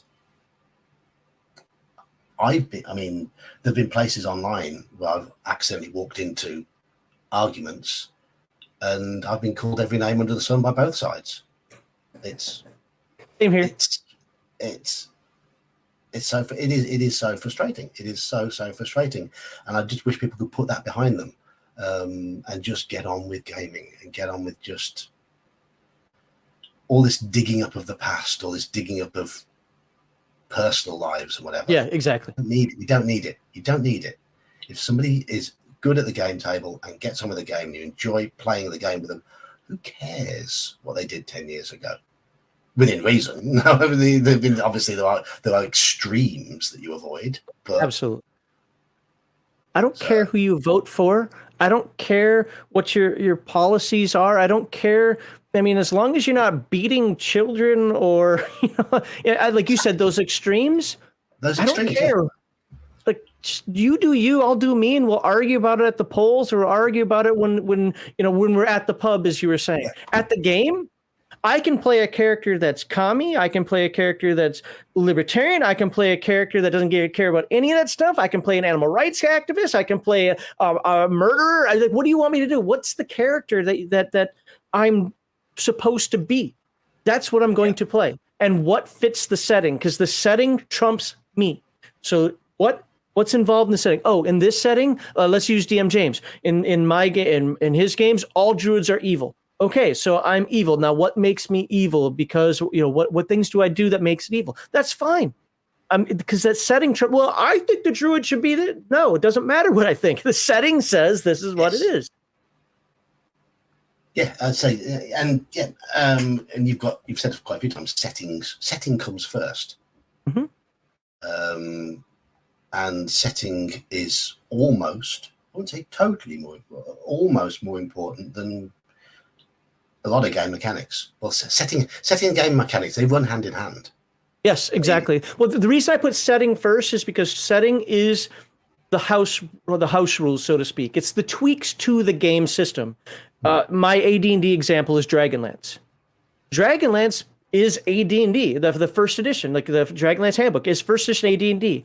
But it changes some things. You don't have Paladin. Now you have the 3 different sets of Knights of Solamnia. Okay, but it still rolls a d20, it still uses the combat matrix, it still uses all the concepts that you would find. Oh, except for wizards only have certain schools of spells that they can cast from, depending on the robes that they are. But again, they're still wizards, they still follow the same rules as wizards, even if they look more like clerics. but it's still, the game sets the framework, the setting makes the tweaks. That's why I say setting first, game second, players third. Omen L says this: I once had someone in one of my chats, when I described myself as being anti-activism, I was told that was an activist stance. Oh, jeez. When you're a hammer, everything's a nail, right? Just stop it. Just stop it. Stop it. And that probably is my biggest stance, actually, being anti pushing whatever your politics are into gaming. We all have our own opinions and our own experiences will shape our characters. They will shape our adventures to some degree. There's a bit of us in every character we play, and that's unavoidable. But there's so much of us, so much of those characters is also in the imagination. Yeah, well, exactly like you were saying, I can't get away from me, who I am. No, quite. I can't get away from this voice. I can't get away from my mannerisms. And in fact, one of the things that I tell people at my table is I'm not expecting you to speak in Shakespearean language. I was going to type it, but I'll say it out loud now. Halakar, exactly. Those things make great stories. That's what embellishes a setting and helps a setting and helps a campaign along. But I can't get away from mannerisms that I have, words that I'll say, etc. But you know what I can do is I can sit here and say, okay, let's do something extreme. I'm a chaotic, evil thief. I have this moment where I can actually get one of the characters dead, take his stuff. I don't need him right now because we're not in the middle of a dungeon. I'm going to take this opportunity to do that. Hey, Game Master. As he's reaching down there trying to grab the gem, I'm going to just accidentally trip and oh shit, I fell, and he's gonna be nudged into the hole onto the punji sticks or something, whatever. I'm gonna think like that character at that time. But yeah, it's still gonna be me saying the words and me visualizing it and so forth. So, this nonsense is like, well, everything's political because we're all political, or you're in your character no matter what. Again, that's the same thing as like, well, as long as you're having fun, you're doing it right. Well, that's a cop-out answer. Everybody knows that. There will always be bits of you in your character. Yeah, exactly. It's impossible to avoid that. But we try to portray other aspects of humanity or monstrous traits or whatever. We'll always have bits of us in there. Yep, exactly. 100% agree. Yeah. And obviously, if you're playing that sort of character, that chaotic, evil, murderous character, and if you play that character in every single game, then maybe there's a problem. Yeah, that's why I like playing different types of characters. Now, there's certain classes I'm not as attuned to. Like, I actually don't like playing thieves. That's one of the classes I don't really have a lot of fun with. I could do it if like that's the only thing open. Like, we really need a thief. All right, I'll do it, and I'll have as much fun with it. I'd rather be a fighter than a thief. I tend to play support classes. I love playing clerics now. I'm the opposite. In our OSE games, the dice unfortunately haven't really let me play a thief yet. Does OSE do the 2d6 or does it do percentile dice for thief skills? It's percentile dice. Is it okay? Yeah, it's Moldvay. It's Moldvay. Is that the topic of discussion today? Wokeism No, not necessarily. That just came up. I mean, he started off the session talking about #RPGate, so I just came back to it. Yeah, we've bounced around all sorts of things. I mean, yep. I think the main topic is focus on the game, not the real world. Yeah, absolutely. And thing is there are so many different types of games out there. So you guys can see some of them on my shelf behind me. Mostly what you're seeing right now is, well, we got Earth done right there, But then most of this is D&D. My shelf, like, look at that. I got a big hole in my shelf. Have you heard that I'm going to have probably when I hit 5,000 subscribers, I got a pretty darn big giveaway I'm going to be doing. A lot of the games that I just will never play or have anything to do with, not because it might not even be that they're bad. They're just, I don't ever reference them. I'm going to give them away. Yeah, it's used stuff, but some of it's in pristine condition because I literally never use them. But I'm making some shelf space here to get some stuff I do like. I mean, I'm going to be giving all my old 5e books away to one of the guys in my face-to-face group on a Monday once we finish. well, every Monday there is a DM who is learning to DM. He's running 5th edition. He's running Odyssey of the Dragon Lords, which is one of the Kickstarter campaigns. And I basically said, I'm never going to run 5th edition again. And once this campaign is finished, I'm never going to play it again. So I'll be giving the books away to whoever wants them in that group. I had my 5 ebooks on the list, and then I took them off after. They're too special to me now because it's not Dungeons and Dragons.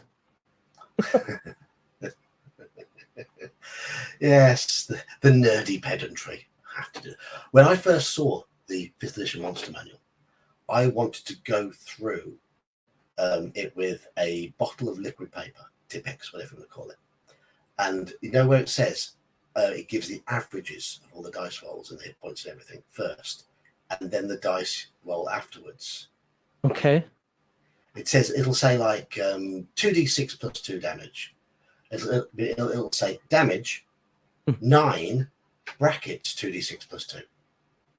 If you're new to a game and you see it written like that, you'll assume 9 is the standard way to play and that 2d6 plus 2 is the optional. Yeah, fair. So I was very, very tempted to go through that book with something and just block out all of those averages in just. So question for you then, because I actually don't know the purpose of them doing that. Was the purpose of them to say, hey, you could just say 9 points of damage and move the game along if you want? Yeah. Or was it to show the average? I don't know whether if it is to show the average, then they present it the wrong way around. I agree with you. And there are other games that do that, but I found it particularly annoying that it's a game that's aimed at people who are new to the hobby, and that is presented as the default way. Yeah, I don't like static numbers anyway. Again, I love exploding dice. I like more variation. I like the idea that I could come at you with a battle axe and only, even if I hit you, only skim your arm. We'll call it a near miss, or I could lop your head off. Yes. Yeah. We had a really good fight in our OSE game. We had no idea what we were fighting was a simple mains demon, 1-hit dice. Because the way the DM, Gene, described it as glowing blue eyes, big, evil, man-like creature that was just standing stock still like a statue. And we were firing arrows at it from distance. The arrows just bounce off. We were like, oh, it's some statue thing that's animating when we get close to it. It had 8 hit points. But the reason why we couldn't hurt it is because we had... didn't have many magical weapons. Now I've got a first level fighter. I've got a first level fighter in that group with armor class 2, hit points 6. Do you think he's got a +1 sword? But do you think he was really wanted to go running in there against what he believed was a really powerful creature? He didn't. We didn't know it was a simple 1-hit dice lesser demon because the way it was described. Well, see, again, kudos to your game master. Dungeon Master on that one. Oh, yeah. Also, kudos to the players, because this is where I go back to what I said before about a lot of times people play these games like computer games. Well, if the Dungeon Master put it out there, so I have to fight it. No. Like, that's not the game. Dungeon Master put it out there to see if you're stupid enough to fight it. That's what he did. We spent the best part of 2 sessions avoiding it, trying to take it out from distance, going back to town, trying to work out other plans. We can't go anywhere near that room. And we must have played for 8 hours just avoiding that room. That's awesome. We can't win. And eventually I ran in. I rolled 18 or 19, hit it, and rolled my D8, did D8 plus 2 damage, +1 sword, +1 for having 13 strength. And rolled 10. And I lopped its head off immediately. And I was like, what? Don't you love that? It's so anticlimactic that it's now a story, though, because you're like, we spent all this time. But again, I say that's kudos to the game master and kudos to the players. The game master described it in a way that made you think that, which you should have, and you guys played it the way you were appropriately supposed to. I like that. Hey, Thaco's awesome. Why? I even have a video on it. Thaco minus die roll equals armor class hit. The thing is, Thaco is not overly simplistic. Thaco is just a shorthand of the calculation. Yeah. There's still the variability in your D20 roll. Yes, it's that those averages in the book. They're an overly simplistic way to make the game boring, in my opinion. Yeah, well, I mean, I'm not somebody who's against charts. Obviously, if you play Earthdawn, especially the first 3 editions, you have charts all over the place. So I'm okay with the chart from the original, the first edition AD&D. I also like THAC0. I don't care about ascending or descending armor class. I think they both work. They're both functional. They're both fine. I only get annoyed when people are like, THAC0's stupid. It's got subtraction. Okay, 2nd grade math, go back to it and check it out. You know, that's the only time that I get really like butthurt, if you want to call it that, over people that complain about THAC0. I don't hate ascending armor class. It's just that I played so much more AD&D, basic D&D, 2nd edition, whatever, that if someone says to me, if I go to a museum and I see a suit of male armor, first thing that springs into my head is AC5. Yeah. Because I'm programmed to think like that. Because I've played I want to talk about pedantry here. I went to a convention back, was it Gen Con or was it the one in Michigan? I don't know. I went to a convention back in 2004-ish. And this dude spent the entire hour complaining about chainmail armor and how there's no such thing as chainmail armor. It needs to be taken out of the game. And you just said it right there. He said there's mail armor, but there's no such thing as chainmail armor. He also went off on studded leather armor as well. I'm like, all I'm thinking about, it's a game. Why do we care? I'm guilty as charged there. In the last campaign world, homebrew campaign world I made, I removed studded leather armor. I made leather armor its replacement, brought in cloth armor because wasn't so much padded armor as cloth armor. I had that as a basic armor. I added in 2 types of lamellar armor. Okay. And took out ringmail, for example, because that didn't exist. Right. And so I just filled the gaps with things that were more historically correct. And I changed and there's nothing inherently wrong with that. And if you want to do that for your campaign, I get it. If you want, I want this to be a little bit more historical. But this dude was up there because his panels are like an hour long. He spent the entire hour just yelling, "There's no mail armor. You need to do your research." Chainmail, sorry. You need to do your research. I'm like, but it's a game. What if I wanted to make up laser armor in D&D? I see what you did there. Wouldn't it be FMAILLE? I'm just saying. Yeah. There is a correct spelling. If you're going to be really pedantic, MAILLA. Absolutely. And for somebody like, pundits games that are meant to be historically accurate, or if you want to make your own more historically accurate game, cool. I have no problems with anybody that take it out. Where I have the problem is when people complain about that it shouldn't be in the game because of this. Well, then write your own game. This person wrote the game and thought that it made sense.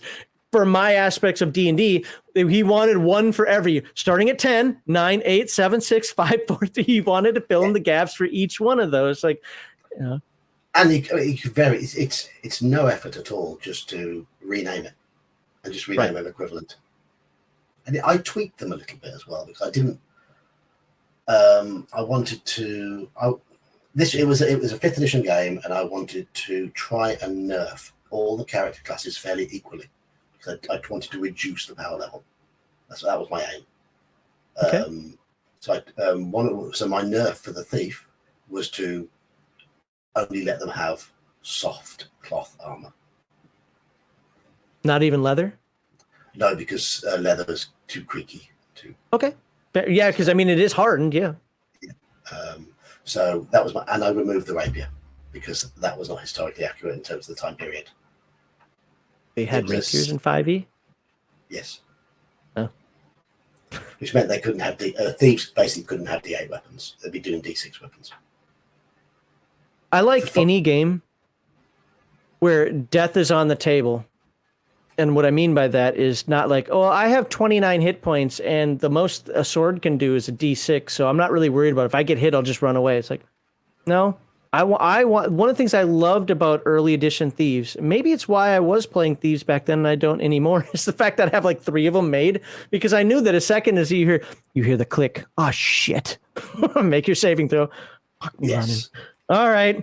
Okay, for my next character, what it's going to be, but it's also why the thief leveled faster and so forth. I shouldn't say it's why. Sometimes we we rationalize with certain game aspects, but I'm going to go with that. It's why the thief leveled faster. You wanted the thief to level faster because nobody else wanted to get hit with that trap.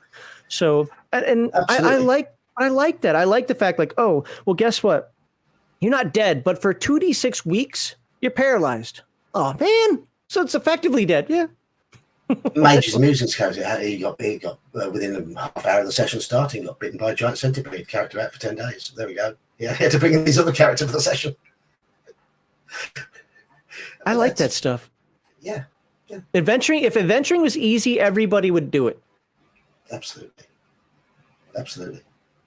And they have made it too easy. Yes. I think pew-pewing spells everywhere all the time is another thing. Another thing I don't particularly like. I do like the idea that the wizard is weak and feeble, but you have to protect him. Is an investment. Heathen Dog said that to me one time. He's like, well, the wizard is an investment. I'm like, I never thought about that before, but that's exactly it. Because by level, 10 and 12, the wizard's doing some crazy stuff. He's got some shenanigans going out there. The fighter's just like, where do you need me to stand so I don't get enveloped by whatever nonsense you're going to do? Yeah, absolutely. A perfect example. We were playing Lost Caverns of Sargekanth in my ADD campaign, and one of the encounters, one of the wilderness encounters, is basically a small army of hobgoblins. And yes, they're low power creatures, but there's loads of them, loads and loads of them. I'm thinking, well, a party of 7, 8, 9, 9th level characters. Let's see how they deal with it. You know how they dealt with it? The mage whipped out this scroll he'd been keeping for a long time with the spell Reverse Gravity. Worked out that the area of effect was pretty much the size of the group of hobgoblins. Sent them into orbit. And they just continued on their merry way, and that ended that encounter. See, I when I was younger, that would make me angry. I'm dead serious. When I'm stressing when I was younger, and I don't mean yesterday younger. like that would make me angry. I hated it when I forgot about something that the players had, or that was too easy. I really wanted them to get beat up here or whatever, and I would find excuses and ways and so forth. Like, okay, go up. What's the duration of the spell? Could there be a shaman in there that could, whatever. I'd try to find anything. Nowadays, I'd be like, guys, that was a good one. I have to give you that. That was really good thinking. And you know what? But now you used up that spell, and now I'm going to find a way that in the future where you could have needed that spell. It was a complete one-shot item. Yep. That's a perfect time to use a one-shot item with that sort of effect. And that's how I like magic to be powerful but uncommon. Yeah. I love magic. So I like games that I'd even say like DCC or Forbidden Lands where magic has risk. One of the things you asked me the question about what I love about Earth Dawn so much. Well, it doesn't have... You can mitigate the risk, but Earth Dawn has risk in casting spells. Because the horrors have infested astral space and magic comes from astral space, it could be corrupted. Think of Cthulhu out there, and when you cast a spell, it's, Cthulhu's corrupting it as you're trying to cast it, which can... Your sanity goes off into the heavens, yes. Right? Well, here it's not your sanity, it's your... Well, okay, I shouldn't say that because that can happen, but it's more like as it courses through you as you're channeling it, it rips you apart. It does some nasty stuff to you. Well, they have these things called spell matrices. So you can have 2 spell matrices. Now, a wizard in Earth Dawn can just fireball every round. No issues. But you can only memorize, I'm using D&D terms, but you can only have 2 spells available to you. You've got your entire list. You got 10 spells. You got 20. You got however many spells you have. But you can only cast 2 of them safely. If you need anything else, you have to do what's called raw magic. And that is not a fun way to go. So I love that. It's like, what 2 spells or 3 if you get higher level and so forth, but you got 3 or 4. What spells are you going to have ready to go? And then, me knowing the players, when I set up an adventure, be like, he always has Ice Dart and Triangulate. He never has this other spell. So I'm going to put him where he wants to cast. He really wants to cast a spell. Are you going to take 10 minutes to try to call it memorize it? Are you going to try to reattune immediately where you could theoretically lose all of your spells out of your head? So now you have no safe way of casting spells. Or you just be like, I'm out. Yeah, exactly. I love that. You mentioned DCC. I mean, I played a spellcaster in DCC, and I quite enjoyed it, but I thought it was almost a little too swingy. Yeah, I agree with that. But the concept of it is excellent. I just wish it was a little less swing. I mean, MERP spellcasting, you have a small chance of getting interest in the fact that magic is being cast in the world. Okay. The sort of interest that you don't want a certain individual who is building up his power in the east somewhere. His minions might notice, and also that you have to make a spellcasting roll, and if you fumble it, some of the extreme fumbles, and they're rare. Most of them are just like you fluff your spell or that sort of thing. But there are some very rare ones where you can. I think there's one where you're effectively, your nervous system it gives up, and you're effectively paralyzed for about 4 months or something as a result. Oh wow! There were things like that, but they are the extreme ones. They are. So Forbidden Lands, you have to spend willpower points first in order to cast a spell. And then to simplify the system, if you have a mishap, first of all, you have to then have a mishap. And if you have a mishap, you roll D66. It's like rolling percentile dice, but you're doing it with 6-siders. And if you get a 66, it actually says a demon opens up a portal, grabs you, pulls you through, make a new character. I mean, it's rare to get that, but it's technically possible. And I'm like, that's awesome, dude. You can have that sort of thing on a percentile dice system because you've got those 1% options. And in MERP, some of them are on a roll of 120 on the table. And the only way you get to 120 is you roll 0-0 and you are casting a certain type of risky spell. Gotcha. So they are those extreme ones are very, very rare. So you know what you're about to get into when you do that. Yeah. It's risk and reward. Fair. That for me is a key part of the games. I like that when characters have to make those decisions, and this goes back to kind of, I can't remember if Chat said it or if you said it, but talking about the 5e thing. Well, old school gaming to me is 0 to hero.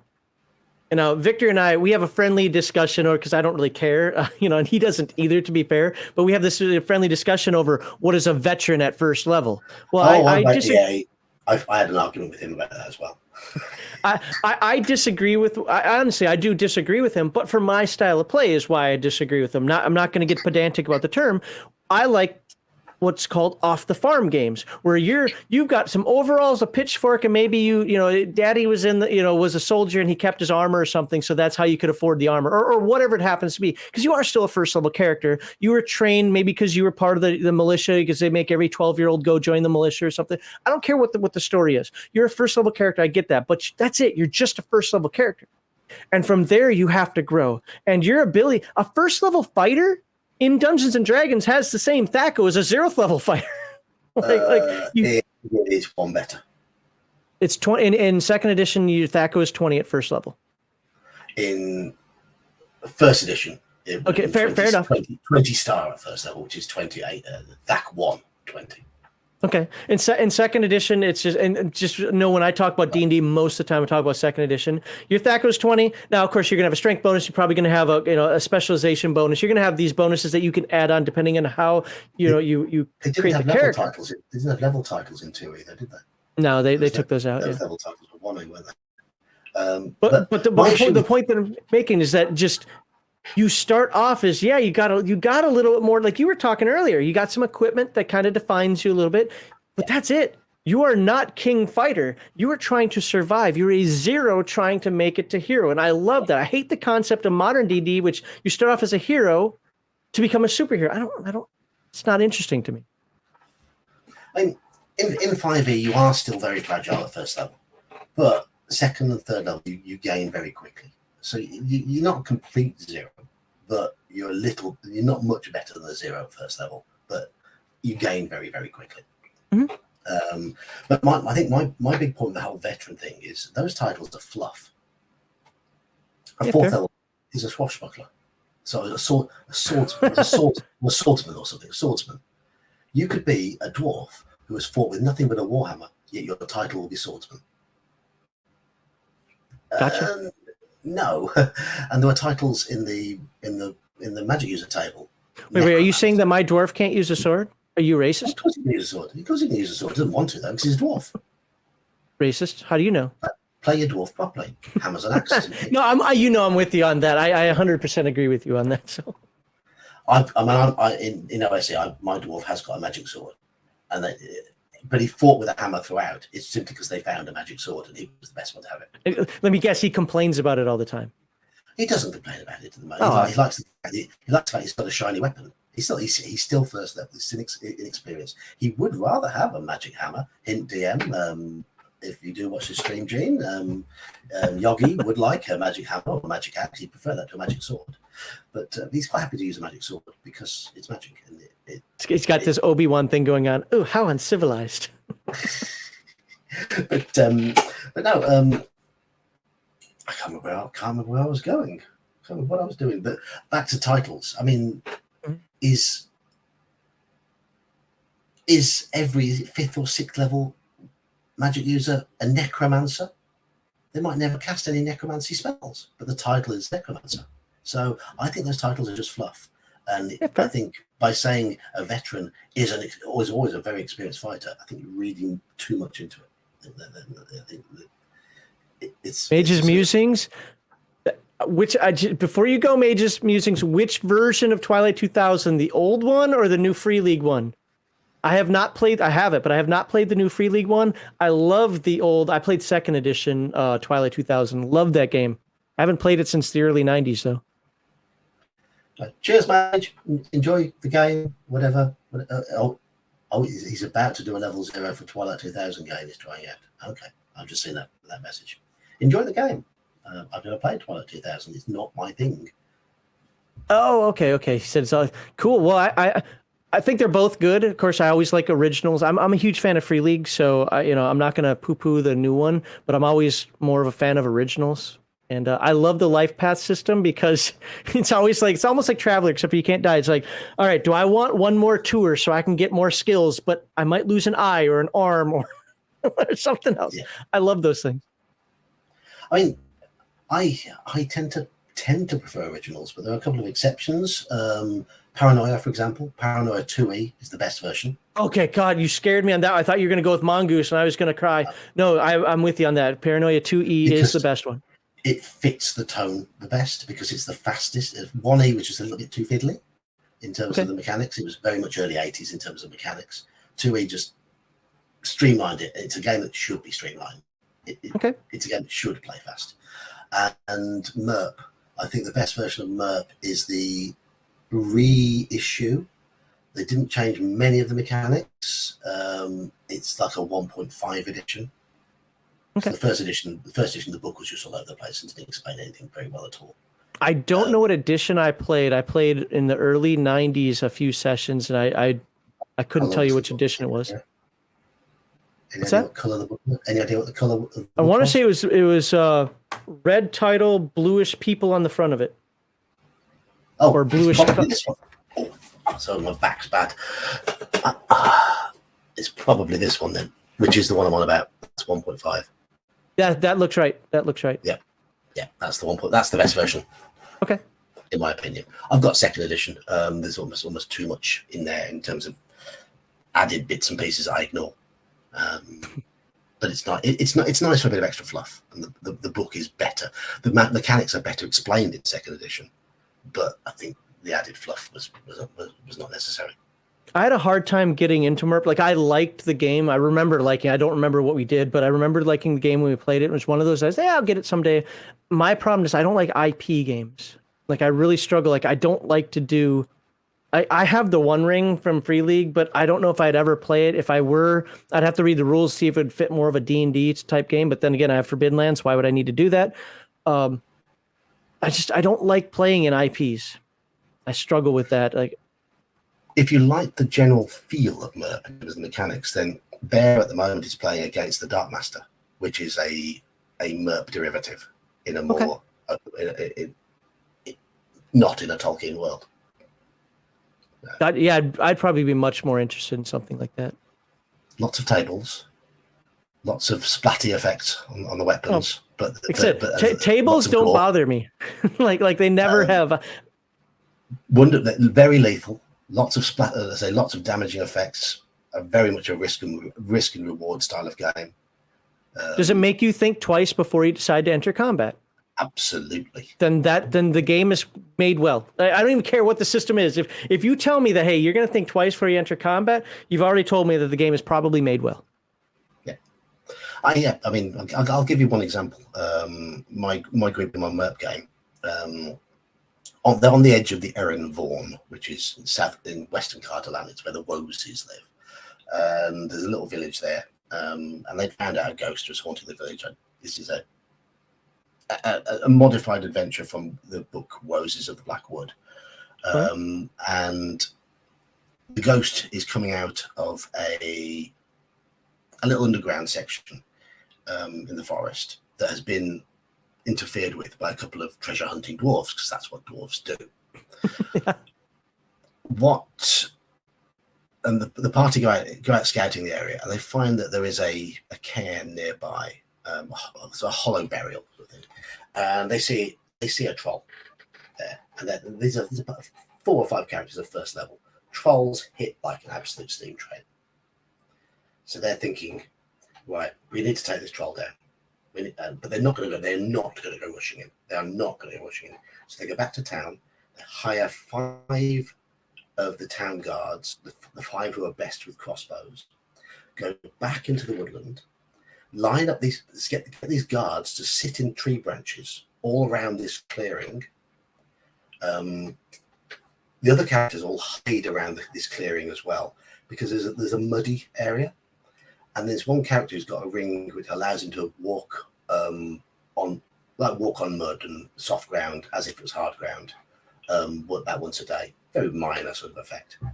Goes up to the cairn, gets the attention of the troll, comes running down and tries to lure the troll into the muddy area, at which point the 3 characters are hidden and the 5 hirelings would just rain missile fire on them while the other character legs it.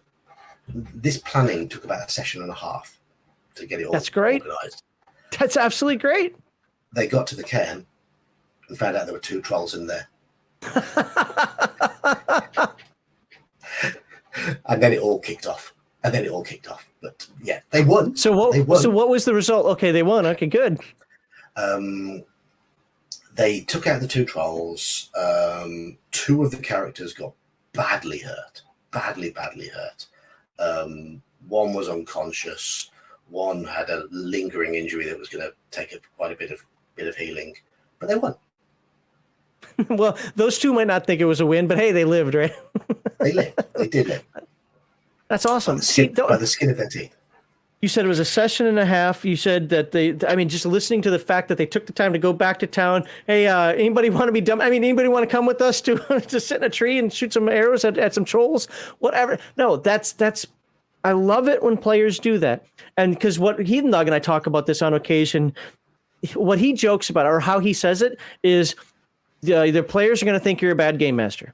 And so he'll say that where people like, oh, you're a bad game master. No, his point is saying that the players are going to say that because players are actually bad players a lot of times now, where it's like, well, we got to fight it, so let's just go in and fight it. It's like, no.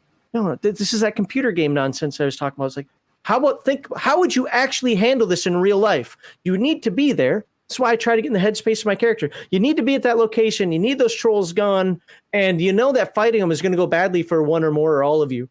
So what do you want to do about that? And the fact that they took the time to put that plan together, still we're like, oops, that's great. I love it. And Manfred's going to be joining the game this weekend. No, this is from several sessions ago. This is done and dusted. They know the outcome. They've dealt with the ghost, and they did a really good job there as well. So I'm not giving anything away on that one. I tried for you, man. I tried it. He paid me $50 to see if I could spill something. Yeah. Yes. So yeah, sorry. I completely agree with you. As a DM, I like to set up a situation and then just sit back and listen. I like to hear the planning. I like to hear the interaction. Mm-hmm. I like to hear what the characters are trying to come up with, what harebrained schemes. Unless there's a real time issue in the game itself, I don't mind whether I'm sat there for 20 minutes, half an hour, not saying anything, as long as the players are engaged. Yes. Yep. And if they're they're planning, if they're trying to work something out, if they're bickering about what they're going to do, they're engaged. That's what you want. Now, the flip side of that is I make combat go. Now, I'm not going to say... I like combat to go quickly. I agree with that. Yeah. Combat's a scrum, and things are happening. If you're like, my character, I think I might... Nope, dude, moving on. Elfbait, what are you doing, buddy? Because this person's like sitting there. Now, I don't mess with new players because I know that they have to get used to the style. But ultimately, I'm like, no, your job is, first of all, you should be preparing as everything else is happening around you. And secondly, it's a scrum. Somebody's axe is coming down towards your head. What are you doing? Well, if I dodge, then I'll use an action. I won't be able to attack. I think I can take it if I hit. Okay, you decided to take it because you're sitting there thinking about what to do. Is this axe coming at your head? Okay, let me roll my attack roll. Let me roll down. I try to keep that moving. I hate it when I'm not pausing the game. We're not doing a computer game here where you're thinking about, I should move here. I could move there. No, how is your character reacting? This is why I don't like battle maps other than being abstract on the table. You're here, they're here. Well, how many feet away is this? You don't know. You don't have a tape measure. I don't know. It looks like it's maybe 10 feet. Oops, it was 8. Sorry. About 10 feet. About 10 feet. Maybe. Exactly. Yeah. No. Approximations. That's all you need. You take the time in the planning. When the combat starts, it's a madhouse. Yes. And going back to paranoia, it's actually specified in the rules. Go around the table asking what they do. If they dither and spend more than 2 seconds thinking about it, move on to the next player. Yep. Because their character is dithering. I haven't played Paranoia in so long. I love Paranoia. It's the only sci-fi game I like. And that's because it's fun. Because it's funny, it's silly. So Halakar asks a great question. I'm sorry. Yeah, go on, yeah. Oh, I don't mean to interrupt you. I know it's your stream. Sorry. It's just like you asked a great question here. Do your players ever develop set plays? Yes, they do. And the one that I remember the most was Earth Dawn. See, the Warriors specifically had the WAP. Now, they didn't have set plays because there's more outside wilderness stuff, so everything would be a little different. It wasn't really a dungeon crawl, at least the way I ran it. I didn't put them in cares. But characters did. Though the Warrior had his Whopper with cheese, his double cheeseburger, and his double Whopper, which I forget, maybe I already said that one, but he had these like 6 or 7 different Burger King menu items that he had for attacks, and I knew exactly what it was. Like, oh, this is going to be the attack that spends all your karma, none of your strain. Oh, this one's going to be karma and strain. This one's going to be some strains, yeah. So they do come up with plays like that. And when I did AD&D 2nd edition, they had 2 things that they set up. They set up how they're going to break into doors in dungeons, and they had how they had set up camp at night. And they had option 1, option 2, option 3. I forget what the names of them were, but they would do that. But those would be the only 2 plays because wilderness is too diverse. It's things that you've got time for. Yes, everyone will have try to listen at the door, might look for trap, see if it's not. And yeah, you can set up the standard procedure. It's fine, absolutely fine, because it's how the game move along.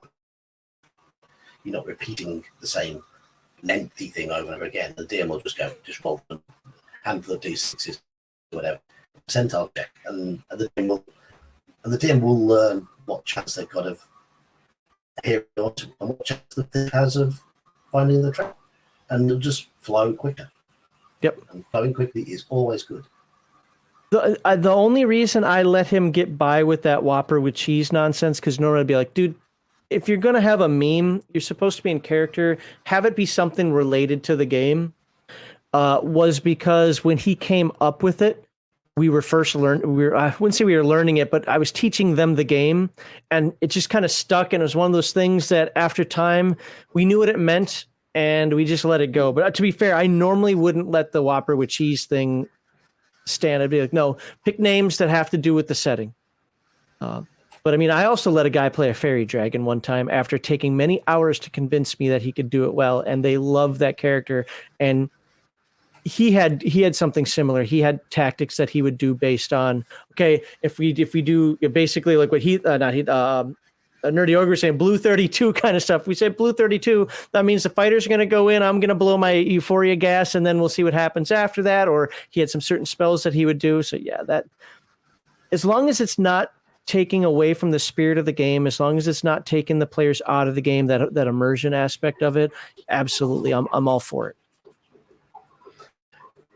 Manfred, I can see I've got a little error message up on my connection in the corner. It says my connection is unstable. Unfortunately, I have to live with it. It's the connection I have. I have the best possible connection with the fastest possible provider that we can afford, and still it breaks up. It's to do with where my computer is situated in the house, unfortunately. Oh, you doing wireless? Yeah. Okay.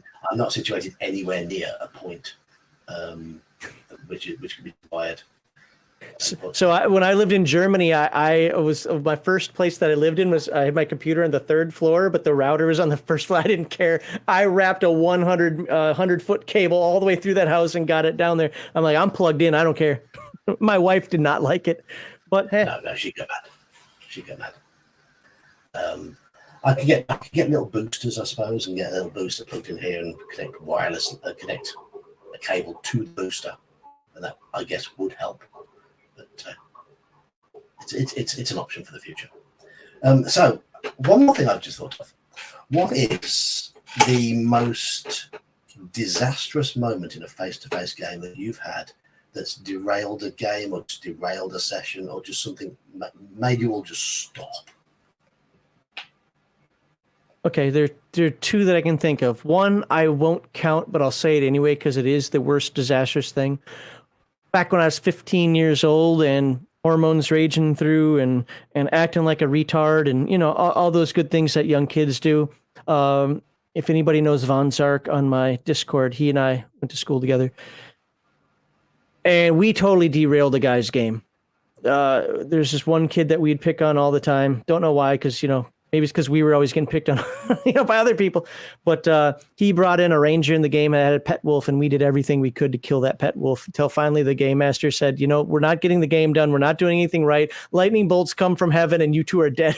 like because we were so antagonistic in that game. Other than that, I said earlier that my worst gaming experience was when I was in Korea, and I have nobody to blame but myself. And I ran a face-to-face session where what happened is folks touched an orb and they got a vision.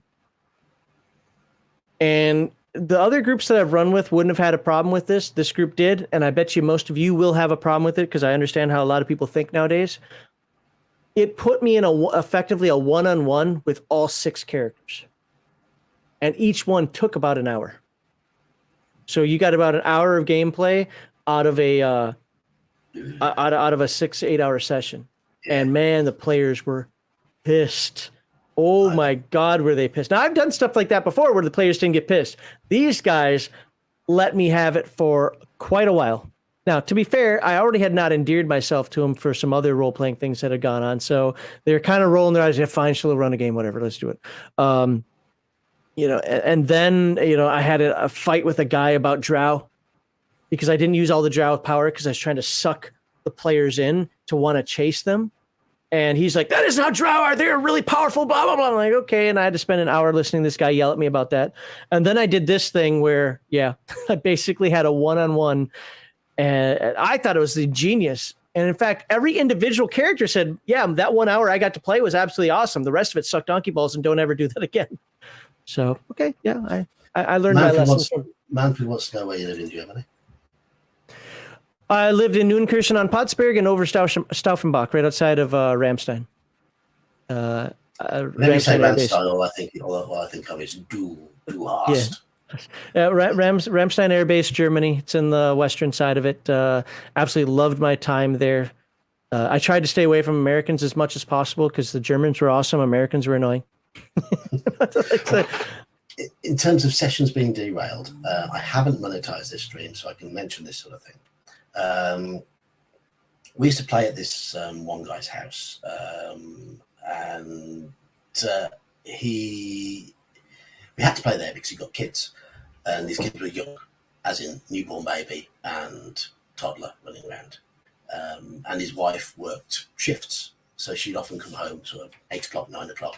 Our game would be underway, but he'd obviously have to look after the kids beforehand, and he bought a couple of interesting cookies. Gotcha. Yeah. And before the game session started, he ate one of them. His wife came home from work. He gave her the cookie and says, this might help you sleep. She sat and watched telly in the other room for a little bit, nibbled at it and went, no, I don't really want this now. You're playing games, I'll have to be up for the kids or whatever. And she put it in the fridge. She only had about a quarter of it. Hour later.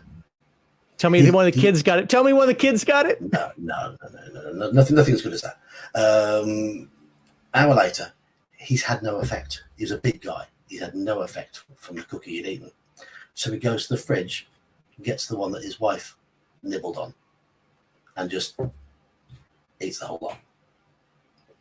Within 30 seconds, within 30 minutes there, we're playing Call of Cthulhu. 30 minutes. It was like, we were like, okay, role playing out various situations. Okay, Richie, so Richie, over to you. What are you up to? And he'd be there like that. He just sort of, right, okay.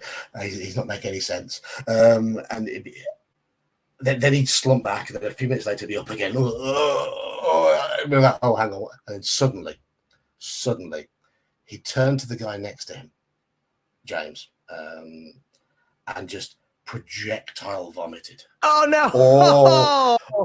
All down the side of him, and all down his head, down his new shirt, down his trousers, and yeah. And that's I've never had anything weird like that happen. And all the games I've run, played, and so forth, I've never like. The worst that happened was we had an emergency situation where a dude had to leave the game to go home because his wife said, "Get your butt home." There were some issues with their kids, so he needed to go home. Yeah. But we've always been in, like I said, situations where I've just never had to deal with that.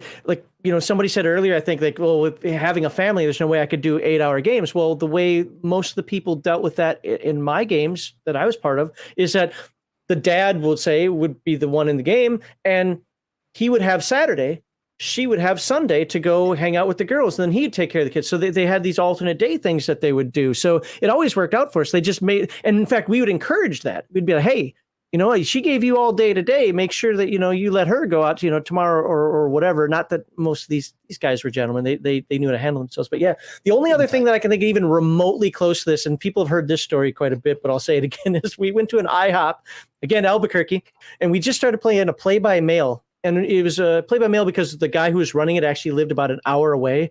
And I was about to move to Korea, and another guy was about to move to, I think, Georgia, if I remember correctly. So this is every month we had to submit turns. And it was a play-by-mail game for BattleTech.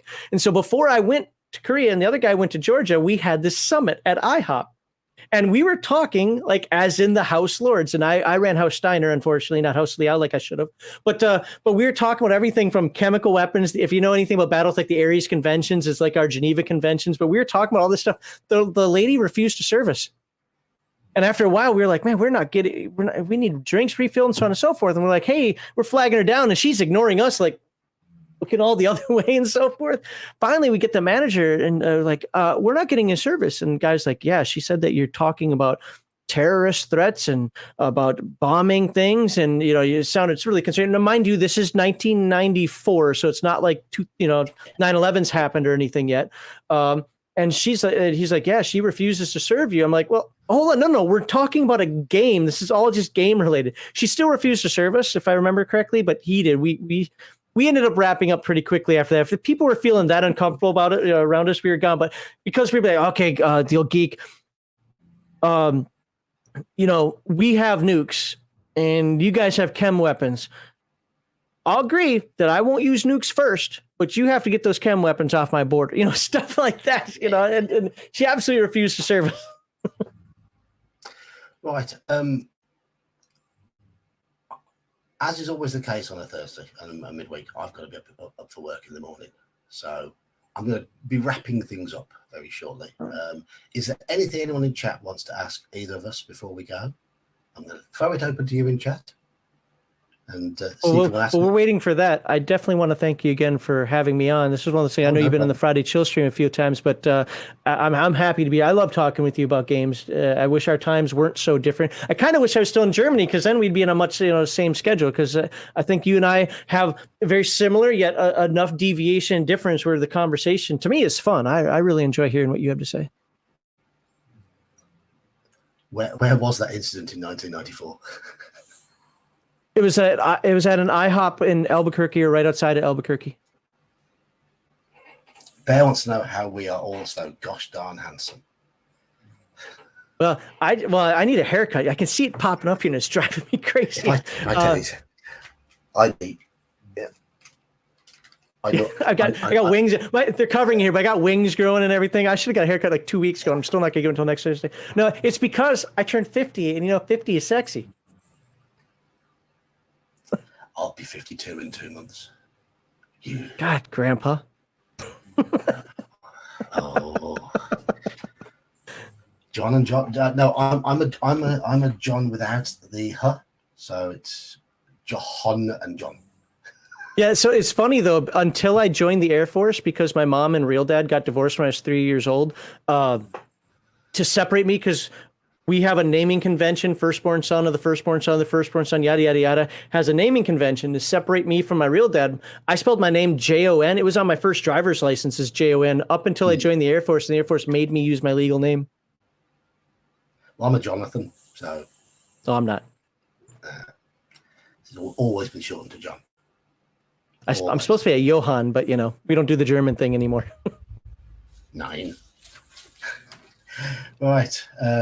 Manfred said he used to live in Bodenheim, if you know where that is. I do not. A lot of places people say, they're like, how can you not know that? It's like 5 minutes from where you are. I'm like, dude, all those little villages, that might even be a big city. I don't know. 50 is the new sexy. Yeah, exactly. Nerdy Ogre asks, how do we feel about trope characters like edgy role-playing? Edginess for the sake of edginess is annoying. Edginess, if it is warranted by events in the game, is fine. But if it's just constant edginess for the sake of it, is a pain in the ass. I actually quite like, if you saw my video the other day, I like racial trope characters with little deviations within the trope. I gave an example in that video of a couple of dwarves bickering over which meat they prefer and which ale they prefer. Much better than having a dwarf who is a vegan who doesn't drink. Right, 100% agree. 100%. At least they still feel like dwarves. Yep. At least they still feel like dwarves. So I am a bit of a stickler for sticking to the racial tropes. It does depend on the inspiration for the game and the style of world. So of course, Dark Sun's different, but it's a different world, and the races feel right for that world, whereas the standard races feel right for the standard traditional fantasy world. It's as long as they feel right, that's what matters. Yeah, I generally agree with that. So he said two things there. He said trope and edgy, and I see those as two different things. I like the tropes. I want the tropes. One of the reasons why I like Earth Dawn so much was the fact that the disciplines were tropey. If you were a Nethermancer, you did not show fear. That doesn't mean you were stupid. In fact, you were very intelligent, but you weren't going to be afraid. Like, oh, it's a dark room. Really, you're scared of a dark room? If you're a swordmaster is always the easiest one. You're flashy when you fight. What's another one I can pick up? Oh, the archer. That changed over the editions, but the archer's all about honesty and truth, getting to the point. Everything is a target, and everything's an arrow and a target, and it goes straight there. So we're not deviating. This is what I need to do to get this done. So I absolutely love tropes, and exactly what the old geek said. Having the little fights within those tropes is perfection. I hate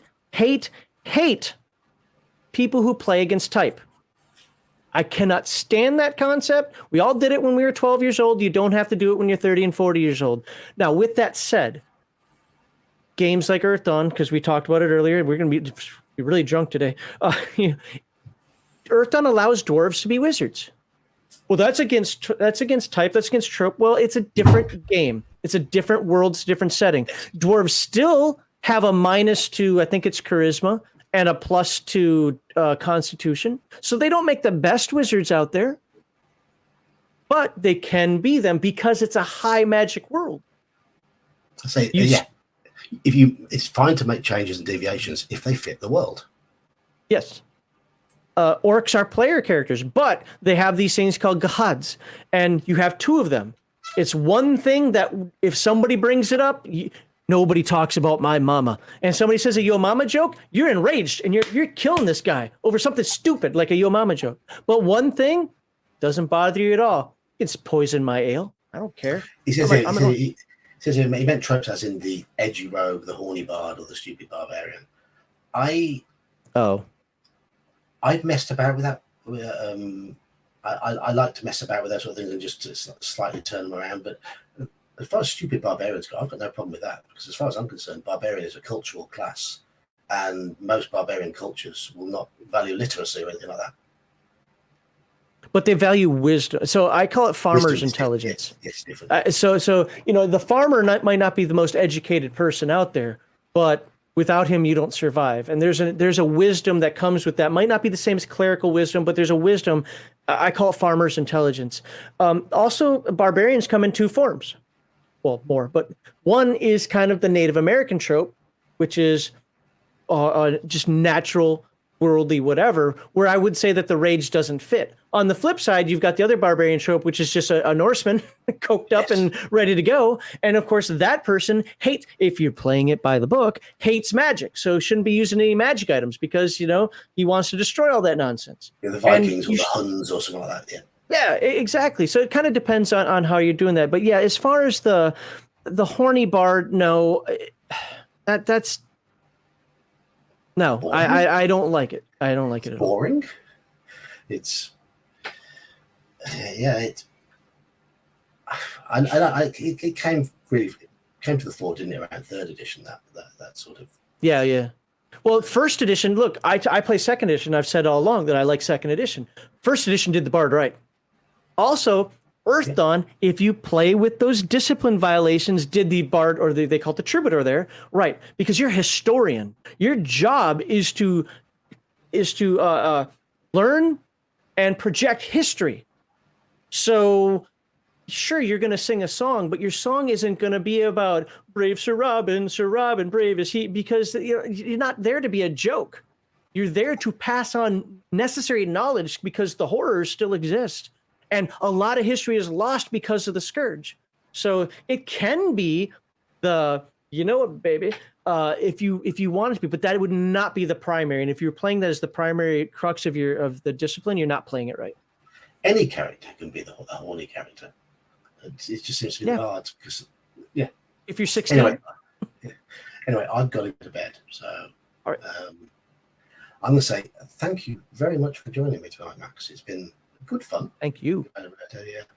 Entertaining chat. At one point, we had 33 people watching. Nice. Which is, for just something that wasn't planned out, a regular slot, is fantastic. But you said you're not monetized? My channel's monetized, but I haven't monetized this stream. Okay. So why haven't people given you super chats? Hey, give him some super chats. I've had a couple of little things. Oh, that's right. You got a big one at the beginning, the $20 one. Yes, Will Hermit. Yeah. Where we find Max normally on Legion of Myth. That's the name of Max's channel, and that is linked below. Max likes to rant on that channel. He likes to use hyperbole. He likes to wind people up. He's been posting some great posts on Twitter recently, which are absolute troll posts, and watching people think he's being serious is highly amusing. I think I finally ran out of them. I think I have to come up with like 30 more. Some of them, they're great. The thought you put into them, they're so... If someone just stops and thinks, it should be so obvious that you're trolling, because what you're saying is so nonsensical, but it does show the nature of social media, that people are taking you seriously. and I have to laugh at those. But we do have two types of shows. So we have RPG Digest, which is game only. Before 2023, we did have a segment 2, which was ranting also. So if you go too far back, but RPG Digest is game only, and that's intentional. Where I do a read through of a game. Heathen Dog does overview of games and source books and so forth. And then of course there's the Friday was it some rando live stream we call it now, which that can do anything. That can good luck. Yeah. Yes, it can often be. Yeah, it can be very not safe for work at times. You don't know what you're going to get. You don't know what you're going to get, but you'll always get people. I've been on there a few times, and classing up the place. Max Bravana, I noticed he's in there at the moment. He's a regular on there. Mm-hmm. You get this. Noro chimes in the background.